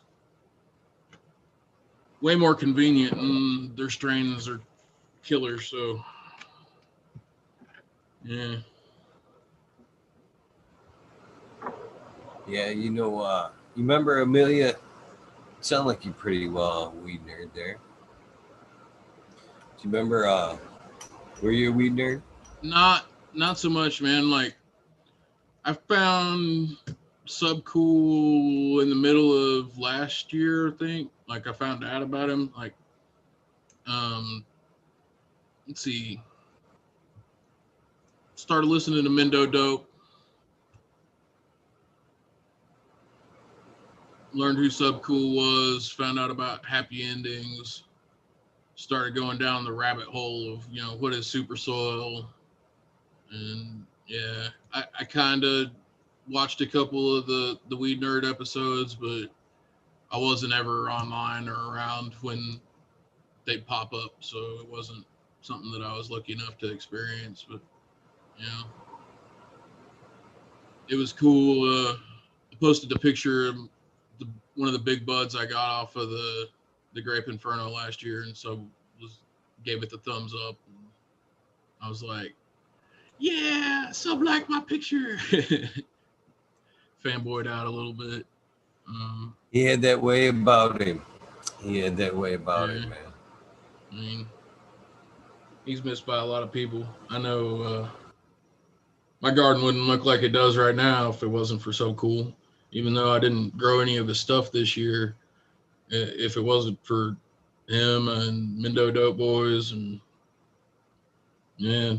going down the rabbit hole of living soil, like my stuff wouldn't be. Who knows what it'd be this year? It probably wouldn't be anything special, man. And those plants out there, they're gonna keep giving to me all year, but man, they've opened up some doors this year for sure. Like, I'm blessed. Like, that's all I can say. Want me to tell you the story, somewhat of the story of Doc Holidays? Yeah, totally. That's that strain was bred by Amelia Lavender and Digger 714, I believe, is his handle. Which together they are the Wizards of Eden. And Sub met them guys out at the Joshua Tree, out there in the desert there, and they passed Doc and Joshua Tree. Well, the strain they named Joshua Tree because that's where they met. They Amelia, Dirt, and Sub all met at the Joshua Tree and got high and spent the day fucking having a good time in the desert. And They passed the 2 strains to sub there if we're testing. And the one was named Joshua Tree and the other one was Doc Holliday's. But yeah, bred out by Amelia and Dirt Digger, passed on to him there in the desert at the Joshua Tree. We're in the mix of working their way onto the menu there before we pass there. Yeah, that's the story of Doc Holliday's. I'm just praying that I got so if you grow them out, I'm praying I got those blueberry turfs, man. I'm praying I got another pack of blueberry. Like, I don't care so much about the gassy fuel stuff. Like, I like it and all, but that's not what I want. Like, I'm really hoping it's another pack of blueberry phenos because one of them had like a hint of cheese to it. It's delicious. Good stuff. I believe Jack Greenstock's growing it out or just grew it out. Yeah, he said his stuff was gassy. Yeah? Yeah. So I guess it's possible for the Hellfire OG to be the dominant instead of the Huckleberry cookies. I'm really hoping I get more cookie phenos out of it. Like, cookies. I find that cookie fan, huh? Man, cookies, gelato, those tend to help me out a lot. White Feather, what's up, brother? How you doing tonight? It's a good dude right there. Yeah, man. I've been looking at relocating back that direction, actually. Like, my wife's family is from, the Ozark area as well. We both been getting hounded lately that they want us to move back to closer to home. Like, I don't know. It took a long time to get out here to NorCal, get to the Triangle. Actually, start doing what we came out here for. So to turn around and go back, I don't know. But at the same time, I was a weed refugee when I came out here. I came out here to get away from going to jail for smoking pot, and that's why I moved out to the West Coast, like 10 years ago or whatever. I was just tired of like having to worry about it. Because at the time, you would still go to jail for quite a while for, an ounce of weed in your pocket. Unlimited plant count, though, man. It's pretty hard to pass up. See, that's what speaks to the weed nerd in me, man. Like, I want to grow all the plants. You know what I mean? Not because I want to have 1 million pounds of weed, but I want to try all the different flavors. You know what I mean? Like, people are always, I grew this, I grew that. Have you ever tried this? You ever tried that? Man, I don't know anybody. I don't get to try shit. If I don't grow it or they don't have it in the store in the fucking discount bin, I probably ain't going to get to touch that shit. So, unlimited plant count. Yeah, man. Count me in. I get to try all the flavors. Yeah, it just sounds amazing. Just sounds amazing. Lucky ass White Feather. White Feather, I'm talking to you, lucky ass. Probably dancing around right now in his planes.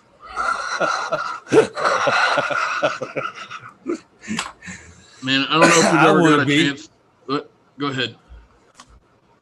I just said that's all I meant to say is I would be. I don't know if you've ever got the chance to hang out in a garden of big plants at night, man, but it's awesome, dude. Like, there's something so humbling. I don't even know if I'd be dancing. Yeah, dude. Might even be some Lionel Richie. Finally, life has new meaning to me as I'm running my hands down all the leaves down the rows. Man, for real though, up above. Yeah, just eyes closed as you're walking down the fucking aisle. Oh yeah. Especially when they're vegging really hard and they're really putting on that stretch right before transition hits. man, there's something about being out there. You can just feel how alive and vibrant they are. And it's like, you can't help but smile, dude. Like, the vibe out there is its own thing. Like, people talk about bringing negative vibes and negative energy in the garden. And man, I ain't got to worry about it because it's impossible for the most part. You know, like, as soon as I get out there, it's like walking through a little buffer zone. Fuck your bullshit. This is what's up. And, man, if the only way you're going to see it is to do it yourself, make it happen, people. Make it fucking happen. Do whatever it takes. Like, make the investment. Put your heart in it. Fail. Do it again. Yeah. It's a very rewarding journey, that's for sure. And is there much better than sitting back at the end of harvest and smoking your shit? And when it's actually really good and you're like, fuck, man, killed it. It's just so satisfying to me. Like, I think that's what really hooked me was that first year after I got done. And I had something that was not only worth a fuck, but better than 90% of the shit that I saw in the stores. And I was just like, Gromies. Thank you, everybody. I was just like, man, I ain't going back. Fuck going back. There's no going back. I'm growing. Like, I kept saying this year, especially, like, after last year kind of dudded on me a little bit, like, I placed my plants too close to the house. They got shaded out really early in the season to where, you know, they weren't getting light all year. I fucked up last year. Way more than I fucked up this year. And they got to a certain size this year, and I was like, yeah, I consider this a success. At this point, I've succeeded. Like, I grew some big ass plants. Like, that was my goal this season, was to grow big plants. So I was like, if you know, code enforcement people come and chop my shit down, hey Neil, thanks for hanging out, brother. Welcome again. We'll get you taken care of. Congratulations on winning. Again, if anybody needs some Happy Endings tea, message Pat over at Green Bicycles. Tell him Sungrown sent you. He'll hook you up. Sorry, where was I? Seemed like he was taking off, so I wanted to shout him out one more time.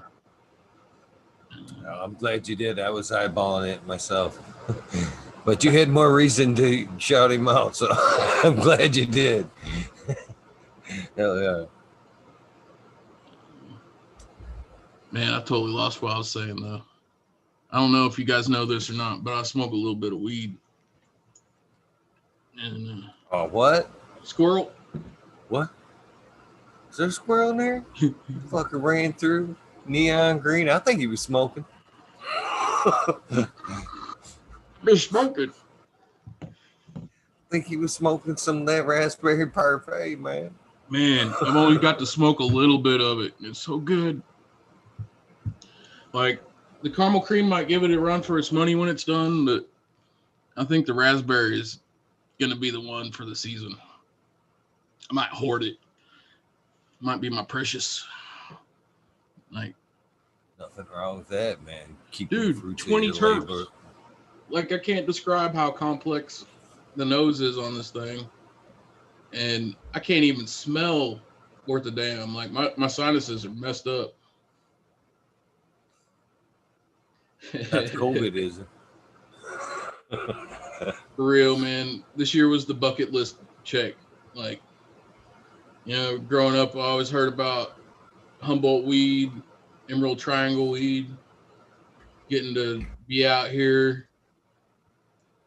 And even something that's like baby giants, you know what I mean? Because you ain't growing the true giants in 100-gallon pots. Like, for everybody that thinks my plants are huge, they're decent.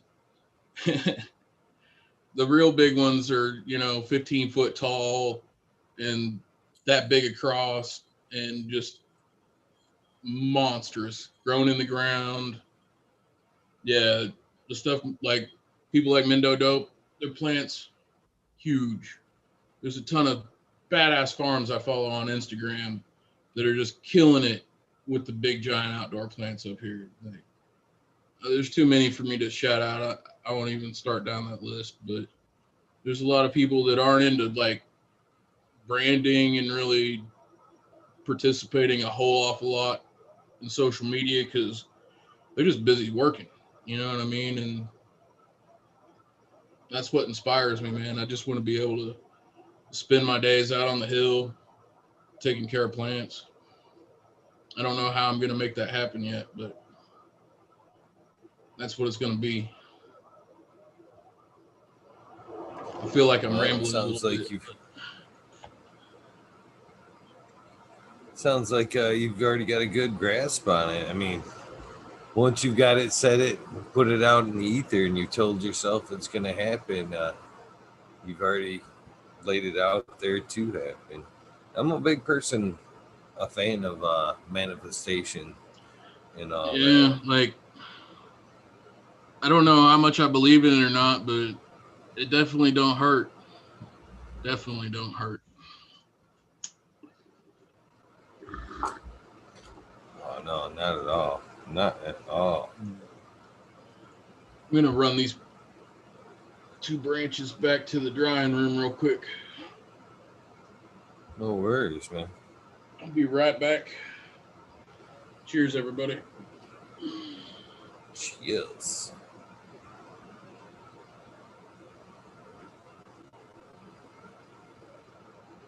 What's going on, everybody? Chris Mertz, Modern Genetics. Almost forgot I was live. Grow Me Homies in the house. Bob Groves just popped in. Rafter's still hanging out. Congratulations again, Neo, if you're still hanging out. What else we got hanging out? Hopefully smoking along with us. What are you guys smoking on? How about that? What you guys smoking on?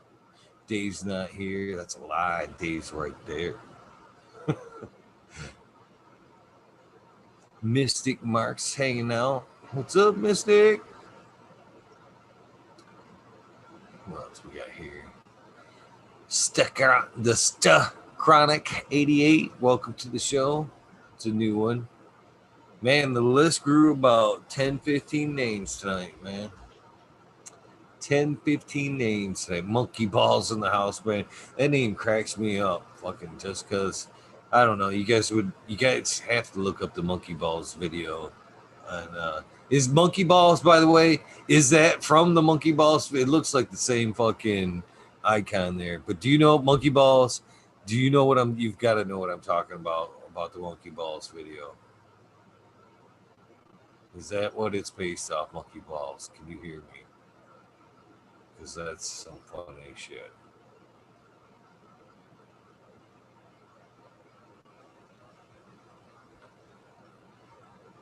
Bernie, what do we got here? He's got F1 auto of his cross. His uncle's 20-year IBL. White Widow times. Double grape. Nice.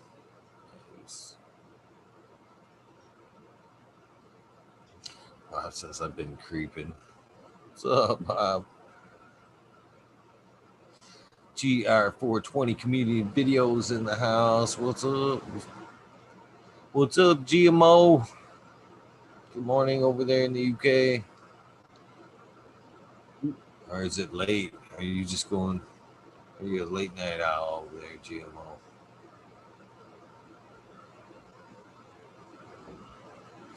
Andrew Chaplin, what's up, man? Nice to see you. I did write you down on the list. You're like the second to the last one I wrote down on the list tonight. If you can see this shit. Right there. Andrew Chaplin. And Steph Chronic, 88. The last 2 so far on the names. Some edible gummies there, or just gummies? Oh, hopefully yeah, edible. I make my own. Nice. This little thing right here. Love that thing. Magical butter machine. That thing makes it too easy. Dude, that's a game changer, man. Like, everybody thinks, I make great edibles in my crock pot. I'm sure you make great extracts in your crock pot, but it also takes you like 2 days. I have a batch of edibles like from weed and raw ingredients to done in like 3 hours. Like, with that thing. Just totally made it so much easier. I'm gonna have to make some more tomorrow. Make a big sheet of them. They're about 150 milligrams a piece, by guesstimate. By guesstimate, I like that. Yeah. Is that just from like a side by side? No, it's I use about 4 ounces of trim, sugar leaf trim per batch. And I just kind of, figure it's 12% THC and broke down the math from there. I estimate them to be about that much. They might be a bit stronger than that. I don't know. If I eat too many, it gets a little bit squirrely for a few for me. But other than that, I'm good. Other people seem to think they're a bit much. Yeah. Once I'm you not get trying to used get to it, high man, off that's of them just though. Like, I do it. getting into that zone. I need it just for pain. Like, I've been working through trying to break up some bone spurs in my ribs the last few months, and like while it feels better, that shit's kind of agonizing. I bet. I've been saying that now for a while too. That I feel like we're mainly talking about, well, either way, people that say they don't get high off the edibles. I think that as they eat or it gets taken into the body just dictates, where it's going and for what. So if you're not necessarily feeling a psychedelic high from the Delta 11, I think your body's already sent it somewhere else for pain. You know what I mean? Nah, you're not getting high off of it. We're using this today for pain, dude. I ain't trying to say I don't get high off of them. Edibles will definitely still rock my world, and I respect them. But I do eat them daily, so my tolerance is a bit high. But again, like, I'm not. I get a buzz off of the edibles, but I'm not wanting to, push it as far as really getting out there on them. I just try to stay as much at a functional level as I can. I mostly smoke stuff that's uplifting. I don't like the real heavy, feels like a weight's on you type of buzz. Like, I'm cool with the chill, relaxed stuff as long as it's not like, I Just feel like smoke that on one, my go own. down. Smoke Yeah. one, go down. I'm not down with that stuff, so I don't know. Like, It happens though, man. it does. I've been stuck with whole crops like that, man. My first crop was like that, man. I didn't do anything for like that for 3-4 months after harvest. I was just fucked. Yeah, man. That's what it was. It was OG Kush. Super gassy. I mean, it couldn't have been any truer OG Kush. And that thing, that's what it did. You'd smoke one and it just fucking knock you right out. And you'd get up and get a cup of coffee and you'd think, all right, man, it's not going to have that effect because I just had a fucking 2-hour nap and shit. Get into another one. Yeah. Damn it. That's that. That was a quick lesson in variety for me. I was like, man, I cannot monocrop anymore. I'm not monocropping anymore. I've got to have a variety. I can't be knocked out for months at a time and expect to fucking get shit done. It's just not gonna happen. Man, I'm already planning out next season. I haven't quite decided what I'm gonna do. I'm looking at getting a couple more recs for so I can up my plant count. Like technically, I could have up to 30 plants. I think there's no way I could take care of 30 big plants, but I think I could do like some little mini rows, like 6 3x9 beds with 3 plants each, and then hedge them out and scrog them, like keep them a little smaller. But that's probably a bit of a pipe dream just because of finances. Soil is expensive. Setting up a garden with big pots is expensive. So most likely I'll just be spreading out my grow next year. I'm not going to grow them all together. We'll see if they come What's mess with soil me. like around you? Why don't you go directly to the ground there? Well, so we have bindweed or choke vine. It's a form of morning glory, and it's super invasive. The roots are like 15 foot deep in the ground, and it's a climbing plant that will literally choke off whatever it's growing on. So it'll choke into the roots. It competes for everything, and so that stuff's really bad in the soil. Um, I fought it the last couple years and just didn't really want to this year.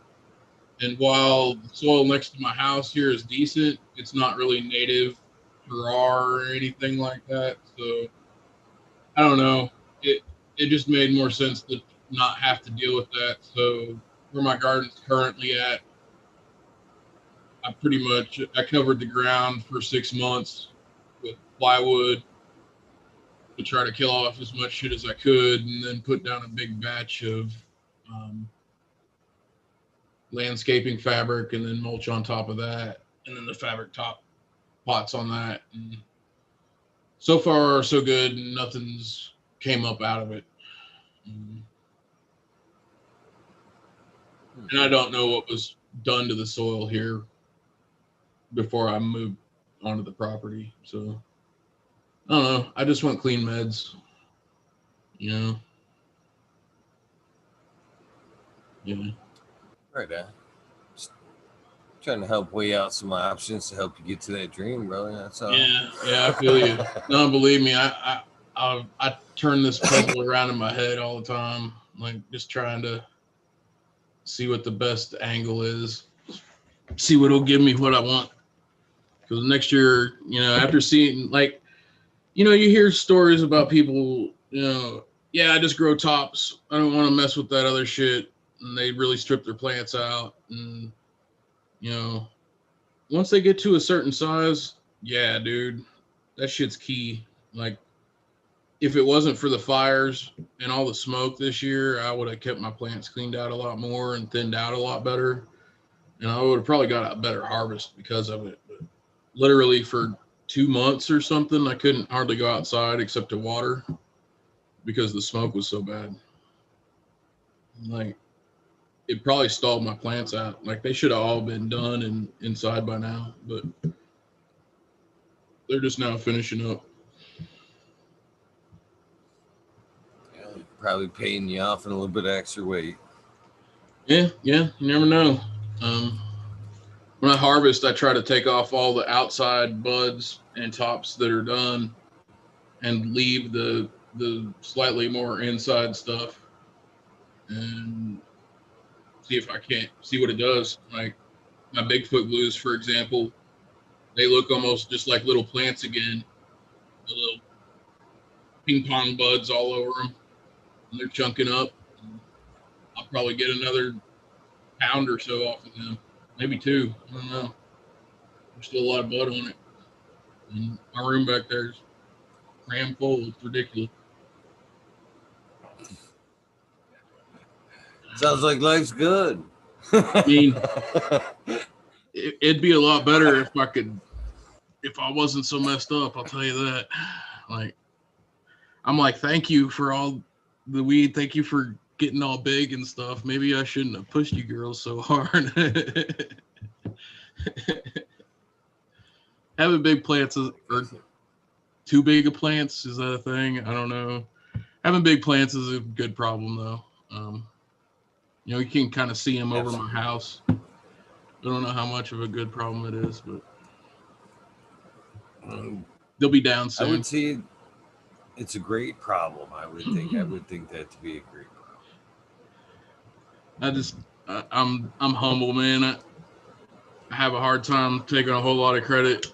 I just did the stuff that other people told me to, and it worked. The biggest thing I think I did was not fuck them up.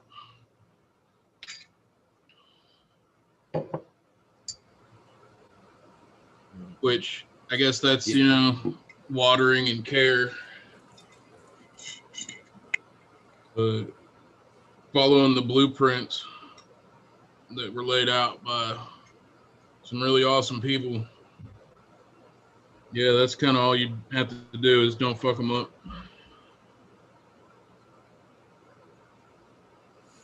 Yeah, it makes me want to go outdoors, man. It really does. Do then it, I think man. about the rip.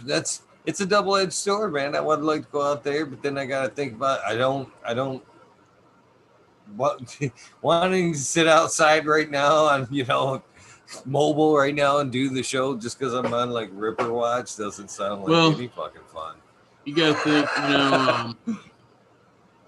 Plus, like you say, I'm a one-man team, man. I can only do so much by myself on a harvest like that. I would probably overdo myself the first year, and probably a lot of it would go to waste, or I'd even if it does, though, it's kind of like, especially when you're just growing for yourself, it's like, at this point, if most of what was still out there got something happened, I'd be like, man, that sucks, but it wouldn't affect me a whole lot, like I'd be sad about it, but it wouldn't ruin my life by any means. But if all your eggs aren't in that basket, it isn't, as precious to you or whatever. I don't know. Just grow a plant. Grow one plant out there. Get you a 65-gallon pot. Put some ocean bounty in it. Make tea. See what it does. One plant ain't gonna put you on blast too much. Fuck, since it went wreck here in Michigan, everybody's seemingly growing this year. It's really funny. Seemingly. I want to make that. I want to make that very clear. Seemingly, because, like I said, every household's entitled to 12. Okay. So now there's like grandmas, grandpas, uncles, aunts that aren't even smokers or users, that somebody in the family's going, come on, just let me put a couple out back. Hey man, as long as they're not letting males go and they're not burning out all their weed and seeding everybody else's stuff, more power to them. That takes the heat off of you, right? Like, if you can go out and you already smell weed in your neighborhood, you're good, man. Grow that shit up. Nah, but for real, growing outside, it's its own blessing and its own curse, right? Like, Mother Nature provides, but she's a fickle bitch, right? Like, you might be right there at the end, and all of a sudden, snowstorm, apocalypse, wildfire, tsunami, and your shit's gone. And you're like, But, when nature does her thing, I think it's hard to beat it. Like, you're just not able to recreate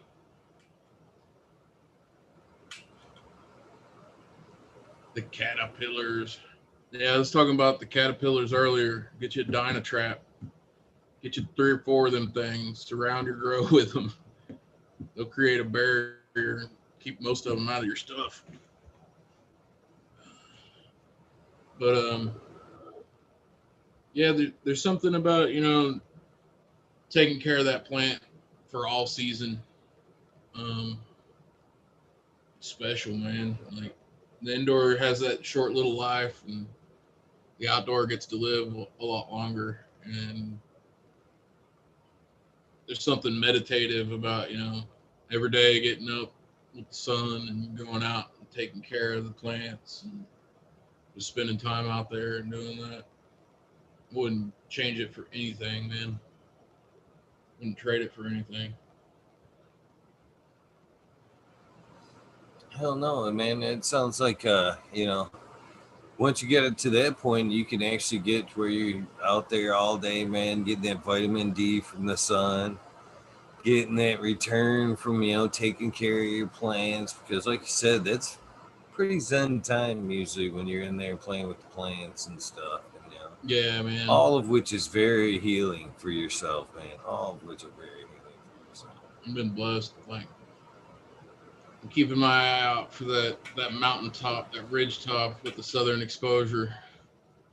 And once I get there, if it's out here in NorCal, if it's in Oklahoma or Southwest Missouri or wherever it happens to end up being, I'm probably not ever gonna leave it. Like, yeah, I probably won't even hardly go to town, to be honest with you.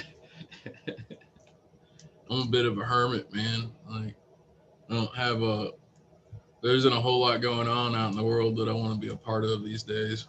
Like, there's some cool stuff going on, but for the most part, I'm happy to be out in the country, feeling the wind in my hair and the sun on my face. And yeah. I like the country, but I used to be a fan of the city too, man. I like to network. I like people. It's just me. You know what I mean? And then I moved up here in the country.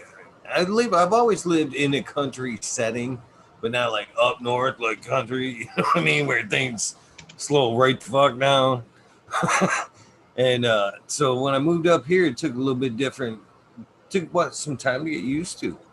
A lot of time. And then after this COVID bullshit changed my whole attitude about city living, man.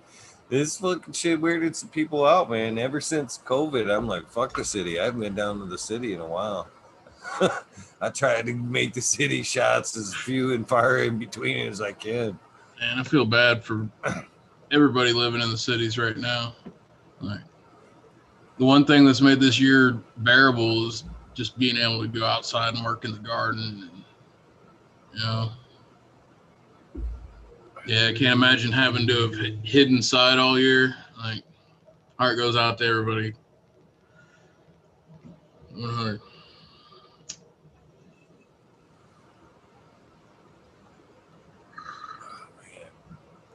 Before moving up here to NorCal, I lived at the Bay for 4 or 5 years. And the whole time I lived there, I felt this impending sense of doom. Like, if anything were to actually go crazy, that I would be just stuck there. Because, Oakland especially, there's 2 roads out of Oakland.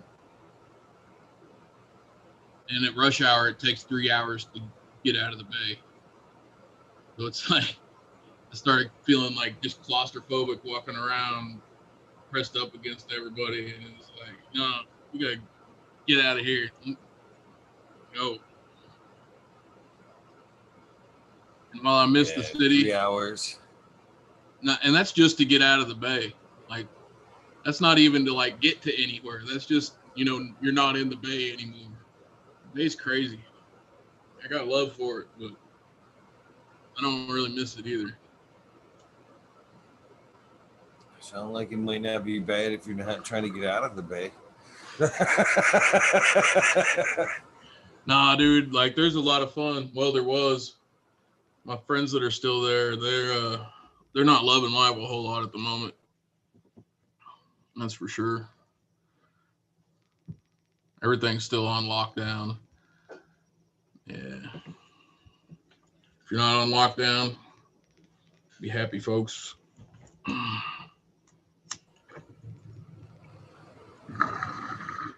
is. I'm jealous What's of you up, guys up in Ewing? Michigan, man. Like, I'd love to go hang out at some events, session shit. I can't believe I missed one fucking yesterday. I think it was yesterday. Yesterday or Friday. I think it was yesterday. 18. Yeah. You all right? Yeah, I'm good. Just,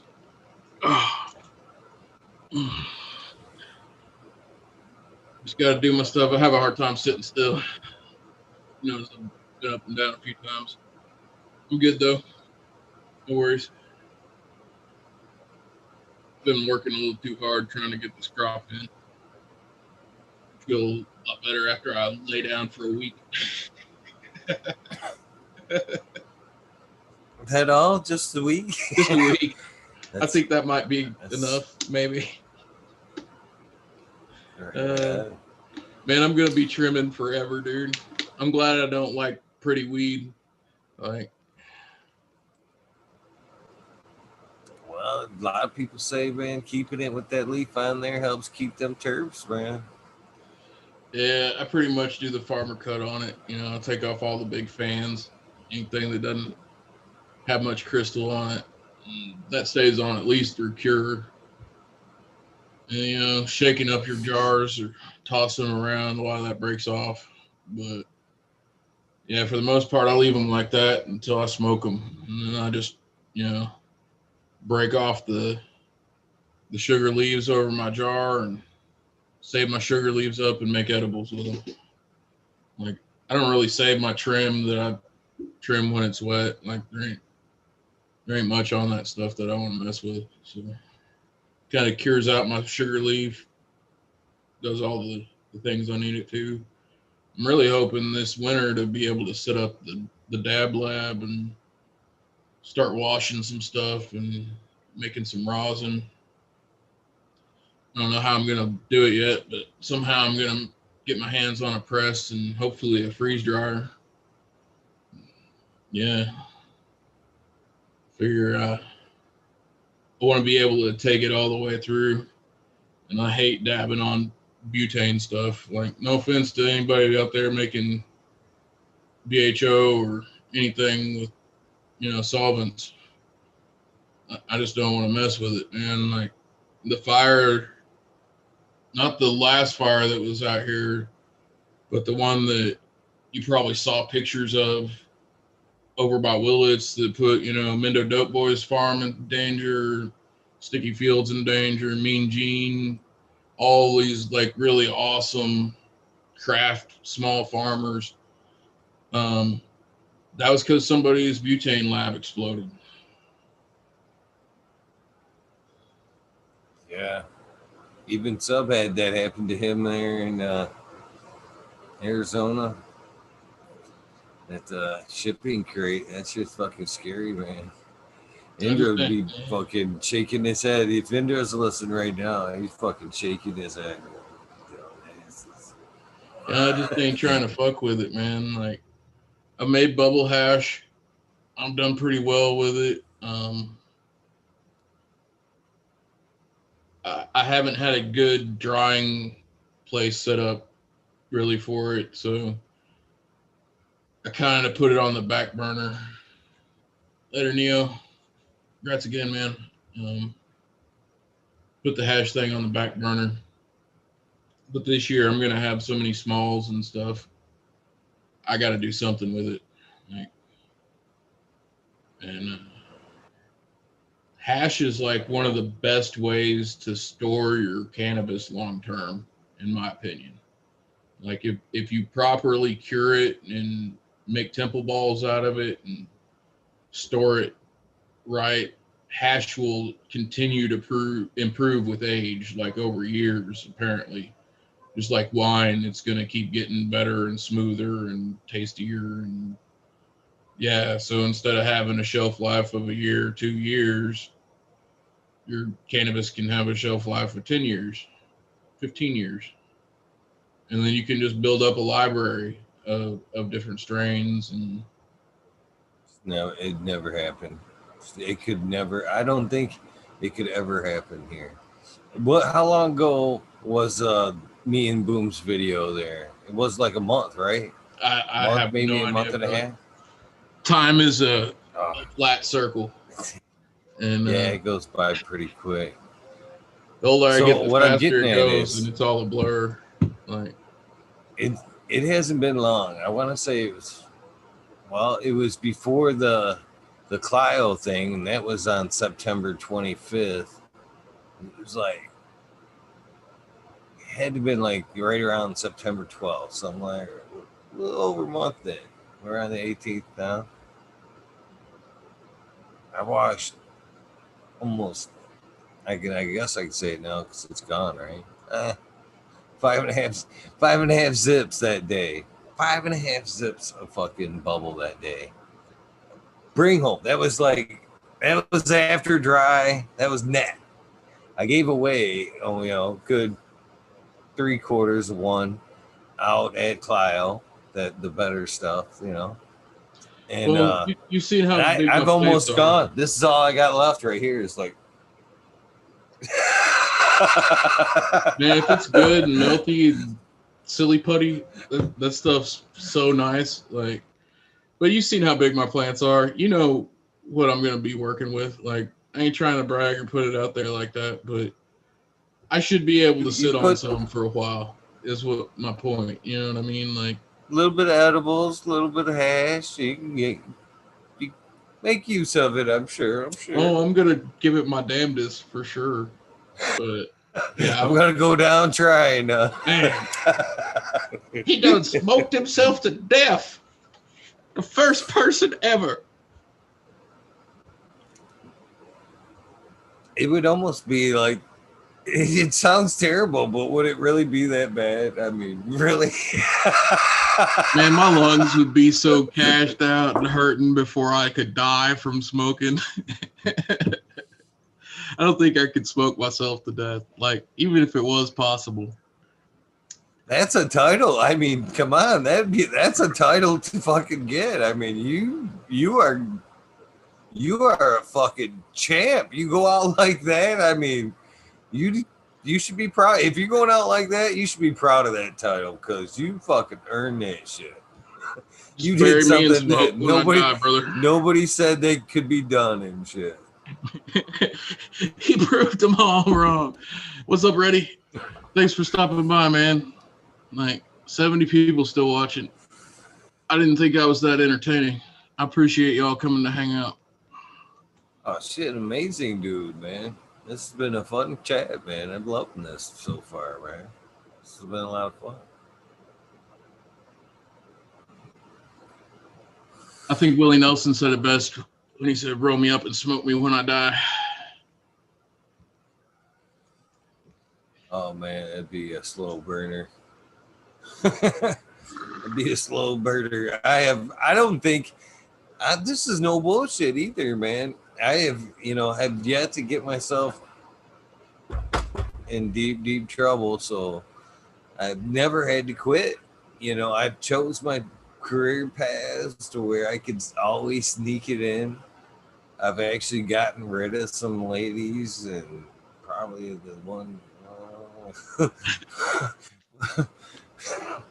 fucking before I give it up, you know what I'm saying? And yeah, so it's been, I'm no spring. I'm 48, and I started like young. I mean, I think I've been smoking steady since 14, easy. I know I started before that, but I mean, steady since like 14. You know what I mean? These lungs have got to be like fucking. Cannabis don't mess with your lungs, dude. Like, I found out I have 2 times the lung volume of the regular person when I had my surgery because you have to do those exercises. If you ever had surgery, they give you that breathing machine or whatever so you can practice on it and get your lungs strong before the surgery when they knock you out, because a lot of people develop pneumonia and stuff afterwards, and it's a way to keep your lungs working good afterwards. And yeah, I've been smoking for a long time, and I have great lungs. I'm a tight roller. You hit that fucking action thing, you get all them balls up. You're like, man, I roll some tight joints, man. These lungs are. Heck, I smoked cigarettes for a long time. I got sick one year and like developed an allergy to them and was able to put them down.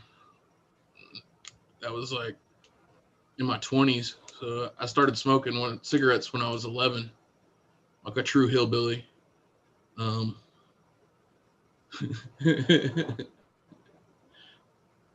Yeah, I've quit a lot of stuff, man, but I've never wanted to quit the weed. I'll tell you that. I've had to a couple times. I chewed for a long time. Talk about being a redneck, man. I fucking chewed for a long time. Hey now.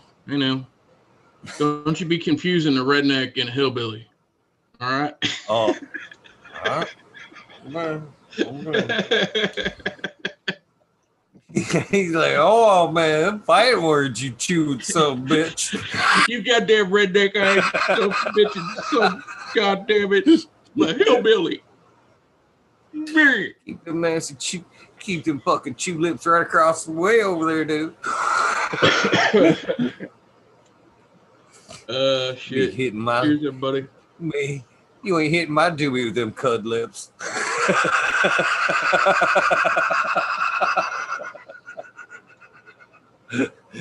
Oh shit. Oh man. What's the difference between a redneck and a hillbilly? Well, a redneck has a rebel flag on his jacked up monster truck that he drives to the car wash on the weekends. And the hillbilly doesn't wash his truck. No. For real though, like in my mind, a hillbilly is, people who live simple out in the country. Most of them are farmers. Most of them live by the old ways. It's not a bad thing. I think back in the day, it kind of became that way because they didn't want to take part in everything. They just wanted to keep doing what they were doing.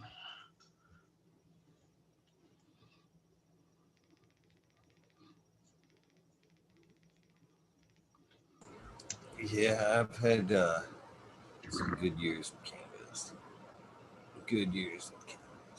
I've gave up everything, but I guess the last few recent years I've kind of taken back up a little psilocybin, but that's it. Just cannabis and a little psilocybin. I'm California sober, so that means I still like psychedelics. Is that California sober? It sounds like I've been sober now for a good long fucking time. Shit, I'm confessing to nothing.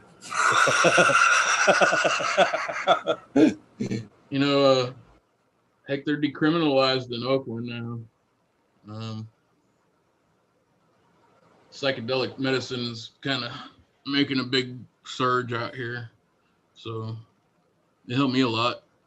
And I don't know if you're familiar with Terrence McKenna and the work that he did with mushrooms, but I took the heroic journey, so to speak, 3 years ago, and it was pretty life-changing. Like, yeah.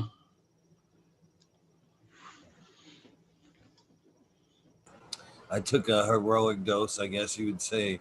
It was like a year and a half, 2 years ago. Fucking changed my life. I mean, did you do it, the in silent darkness, as McKenna put it? Oh no, I couldn't. Yeah, I didn't need to. Doors come flying open. Doors come flying open. I couldn't even run from it, man. I had to fucking have somebody talk me fucking just. And I didn't even talk, man. Didn't even talk. I just had to call somebody and know they were there. I almost had to fucking just hear the breathing on the phone damn near to fucking kind of just have one foot into reality. But man, I tell you what, man, it should change my life. It was a struggle that day. I'll be honest with you, man. It made me see shit that I didn't want to see, but as as I am sitting here today, everything that I faced that day came true within the next fucking 3/4 of a year. Everything I seen that day happened within the next 3/4 of a year. And fucking, if it wouldn't have been for actually dealing with it and struggling with it on such a, that day, the preceding year would have fucking ate me alive. You know what I mean? And as I was walking through that fucking minefield, if you will, man, there was fucking people out there that were looking at the situation I was dealing with and were like, how the fuck are you dealing with it? I'm like, I dealt with it. I'm already by it. I'm already by it looking back, man. So yeah, for everybody in chat that was wondering, Terrence McKenna said the heroic dose was 5 grams in tea. You grind it up and make tea with it, and then you proceed to smoke cannabis until it kicks in, and you forget to smoke cannabis. And yeah, writing down your intentions beforehand can be a really useful tool if there's certain things that you're wanting to try to work through or whatever, however you want to say it. But yeah, if you intentionally go to that place with nobody else around, in quiet darkness, no music, no lights, just you and you, it's pretty crazy, man. Like, yeah, I kind of decided that there was a lot of things out there that I've been chasing that I no longer wanted to chase anymore. I haven't really felt the need to go back there very much. Like, I retain so much of it that, I'm still processing it. It's been 3 years and I'm still learning from it. I don't know what else to say. See, I'm still learning from it daily, I think, looking back, but I'm still indulging, though, at least once a month. You know what I mean? Kind of revisiting. Not that hard, though. Not that I'm not going that deep, since. Yeah, like, but, I'm not afraid to. It definitely opened my mind to, the possibilities of what could be out there. I would love to take a guided trip with some DMT, or out into the desert on some peyote to indulge a little bit deeper into the psyche and my spirituality. Fuck yeah, I need it. Yeah, I think everybody needs it at some point, and I think I'm at that point in my life where I could have where I'd appreciate it the most right now. You know what I'm saying? totally. Like, I've been feeling like, a bit of interest again, but at the same time, there's like other things that will get me somewhere that's more introspective and less,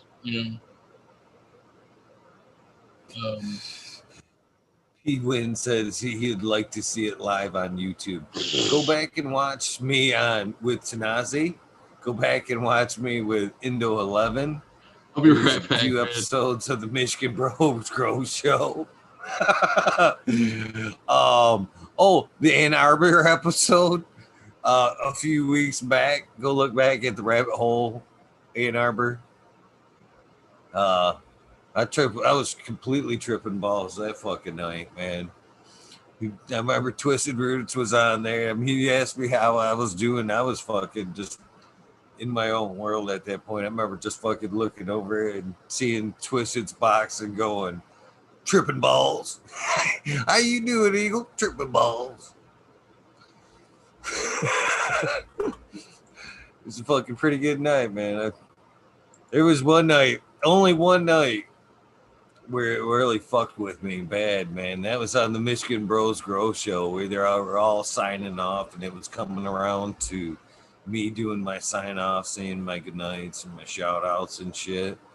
And it was like, man, it was like a train coming down at me. I see, it was like, and I was like, oh no, you ain't getting me, motherfucker. I just fucking ended it on my end, man. Just clicked right off. Just click. Done here. They were like, okay, I guess Eagle's done. Kind of walked in on the tail end of that, but that's all good. Oh man, so yeah, like the boomers aren't a social thing for me at all. That's like even a little bit, especially after that. Like I'm not hanging out; I'm having a conversation. You know what I mean? Like, but if I'm like out and about and at a festy or something, I'll take some paper or some liquid or whatever, something like that. Yeah, I still like to get down, but I don't go out much, so I don't know. Like, just as fun. Either yeah. way. I've had many great nights sitting here just by myself. As I have out, So, there ain't nothing better than wilderness, nighttime wilderness. It's them like neon blue moons. You know what I'm talking about? Where you can like walk down the fucking road, even in the country, man, when it's usually pitch dark, but you get that neon full moon where you can walk down the road. Them are the best nights. Woo! You can fucking yeah, for the most part, man, I don't even like being at home when I do that stuff. I gotta be out in the woods. I gotta be out and away from technology and stuff. Like, I don't know, it all just interferes with me too much. just as good, maybe not even better. Same type of night, winter. So everything's all white. Hope preferably some like icy trees or some trees that are holding some of that white. Them are great little walks right there, man. Makes me wish it was that kind of night right now. We're gonna have one of those nights on Halloween. I'll tell you what. Full moon on Halloween on Saturday. It should be a fun year. Oh man. Yeah, or a crazy year. We'll see. Oh yeah, that could be too. But now you want to look at it. Who did your tie dye? They want to know. My did wife. You do your own tie dye? My wife did it.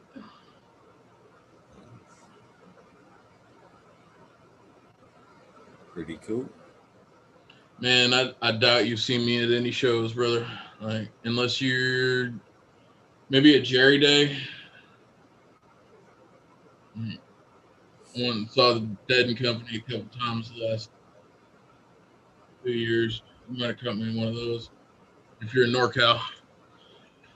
But I haven't been able to travel much in about 4 years. Like, more than about 20 minutes in a car was doing me in. I'd be laid in bed for 2 days. It was rough. Sorry to hear that, brother, man. Sounds rough. I mean, we all go through what we go through. And if we make it, we make it. So far, I'm making it. Man. Fucking good dude, man. That's for sure. Yeah, we were talking about this opportunity. We kind of touched on the all one thing just briefly. And I think that's the biggest thing you can take away from psychedelics is the idea that somewhere, somehow, we all come from the same place. And that when you do bad things to other people, you're basically hurting yourself. And when you do good things for other people, you're helping yourself and being nice to yourself. Yeah, that's so the hardest thing to wrap your head around, right? All right. I debated on this. I started to do this. This is 4 minutes. 4 minutes. We can talk through it if you want. But this is second time we've related to this, and it made me feel back to it when we were talking about it first time. That very same parable. It's funny because even as I posted it today, I thought to myself, man, kind of fate that this thing crossed my path today, because I was in a kind of a shit ass mood, to be honest with you. And it was like, kind of made me think that, it made me think. And since you're relating directly to the overall message, you want to listen to it? 4 minutes. 4 minutes. Go for it. It's your copyright. I think we'll be all right here. Try to pump this forward a little bit. It's a pretty good little story, though. Cheers, everybody. The parable of the long-handled spoons. Right? Nice. A holy man was having a conversation with God one day and said, God, I would like to know what heaven and hell are like. God led the holy man to 2 doors. She opened one of the doors, and the holy man looked in. In the middle of the room was a large round table. In the middle of the table was a large pot of stew, which smelled delicious and made the holy man's mouth water. The people sitting around the table were thin and sickly. They appeared to be famished. They were holding spoons with very long handles that were strapped to their arms, and each found it possible to reach into the pot of stew and take a spoonful. But because the handle was longer than their arms, they could not get the spoons back into their mouths. The holy man shuddered at the sight of their misery and suffering. God then said, You have now seen hell. They then went to the next room and opened the door. It was exactly the same as the first one. There was a large round table with a large pot of stew, which made the holy man's mouth water. The people here were equipped with the same long-handled spoons. However, the people here were well-nourished and plump, laughing and talking. The holy man said, I don't understand. It is simple, said God. It requires but one skill. You see, they have learned to feed each other, while the greedy think only of themselves. This is an old but gold kind of parable that has a pretty popular following. Although the tale has been told in almost every culture and religion, everywhere from Hindu to Buddhist to the Abrahamic faiths, most sources credit it to Rabbi Haim of Ramshishak and say that it originated in Jewish folklore. Now, there are many interpretations of this parable depending on cultural context, but the bottom line is a message of kindness that encourages people to be good to each other. The parable often suggests that people have the opportunity to use what they've been given, in this case, long spoons and stew, or in the Chinese version, rice and long chopsticks, to help nourish each other. But the core problem lies in how people treat each other. In other words, given the same level playing field, one group of people who treat each other well will create a pleasant environment for everyone, where everyone is fulfilled, happy, and working together for mutual benefit. Whereas another group of people, given the exact same tools to work with, can create unpleasant conditions simply by how they treat each other.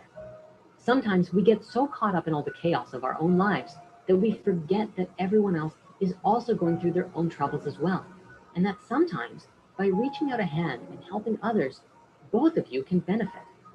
In fact, it's often said that this is a great technique for helping with depression and anxiety. Doing something meaningful for someone else and helping someone who needs it can actually give you a great boost of self-esteem and help you gain perspective and tackle your problems from a new angle. More abstractly speaking, I think this parable is speaking to how we have the ability to create our own reality. If you put out an energy of compassion and help those around you, that's what you're going to manifest in your life.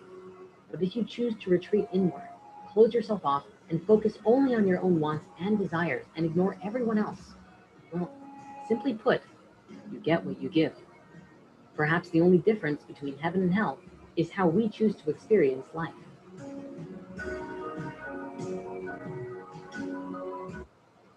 So very true. So very true. Yeah, I kind of needed it when I heard it today. I was in a shit-ass mood, and I was just realizing the same very message. You know, people on everywhere that could be just as bad. Gotta help each other out, man. Really do. Yeah. At the end of the day, it's selfish anyway, but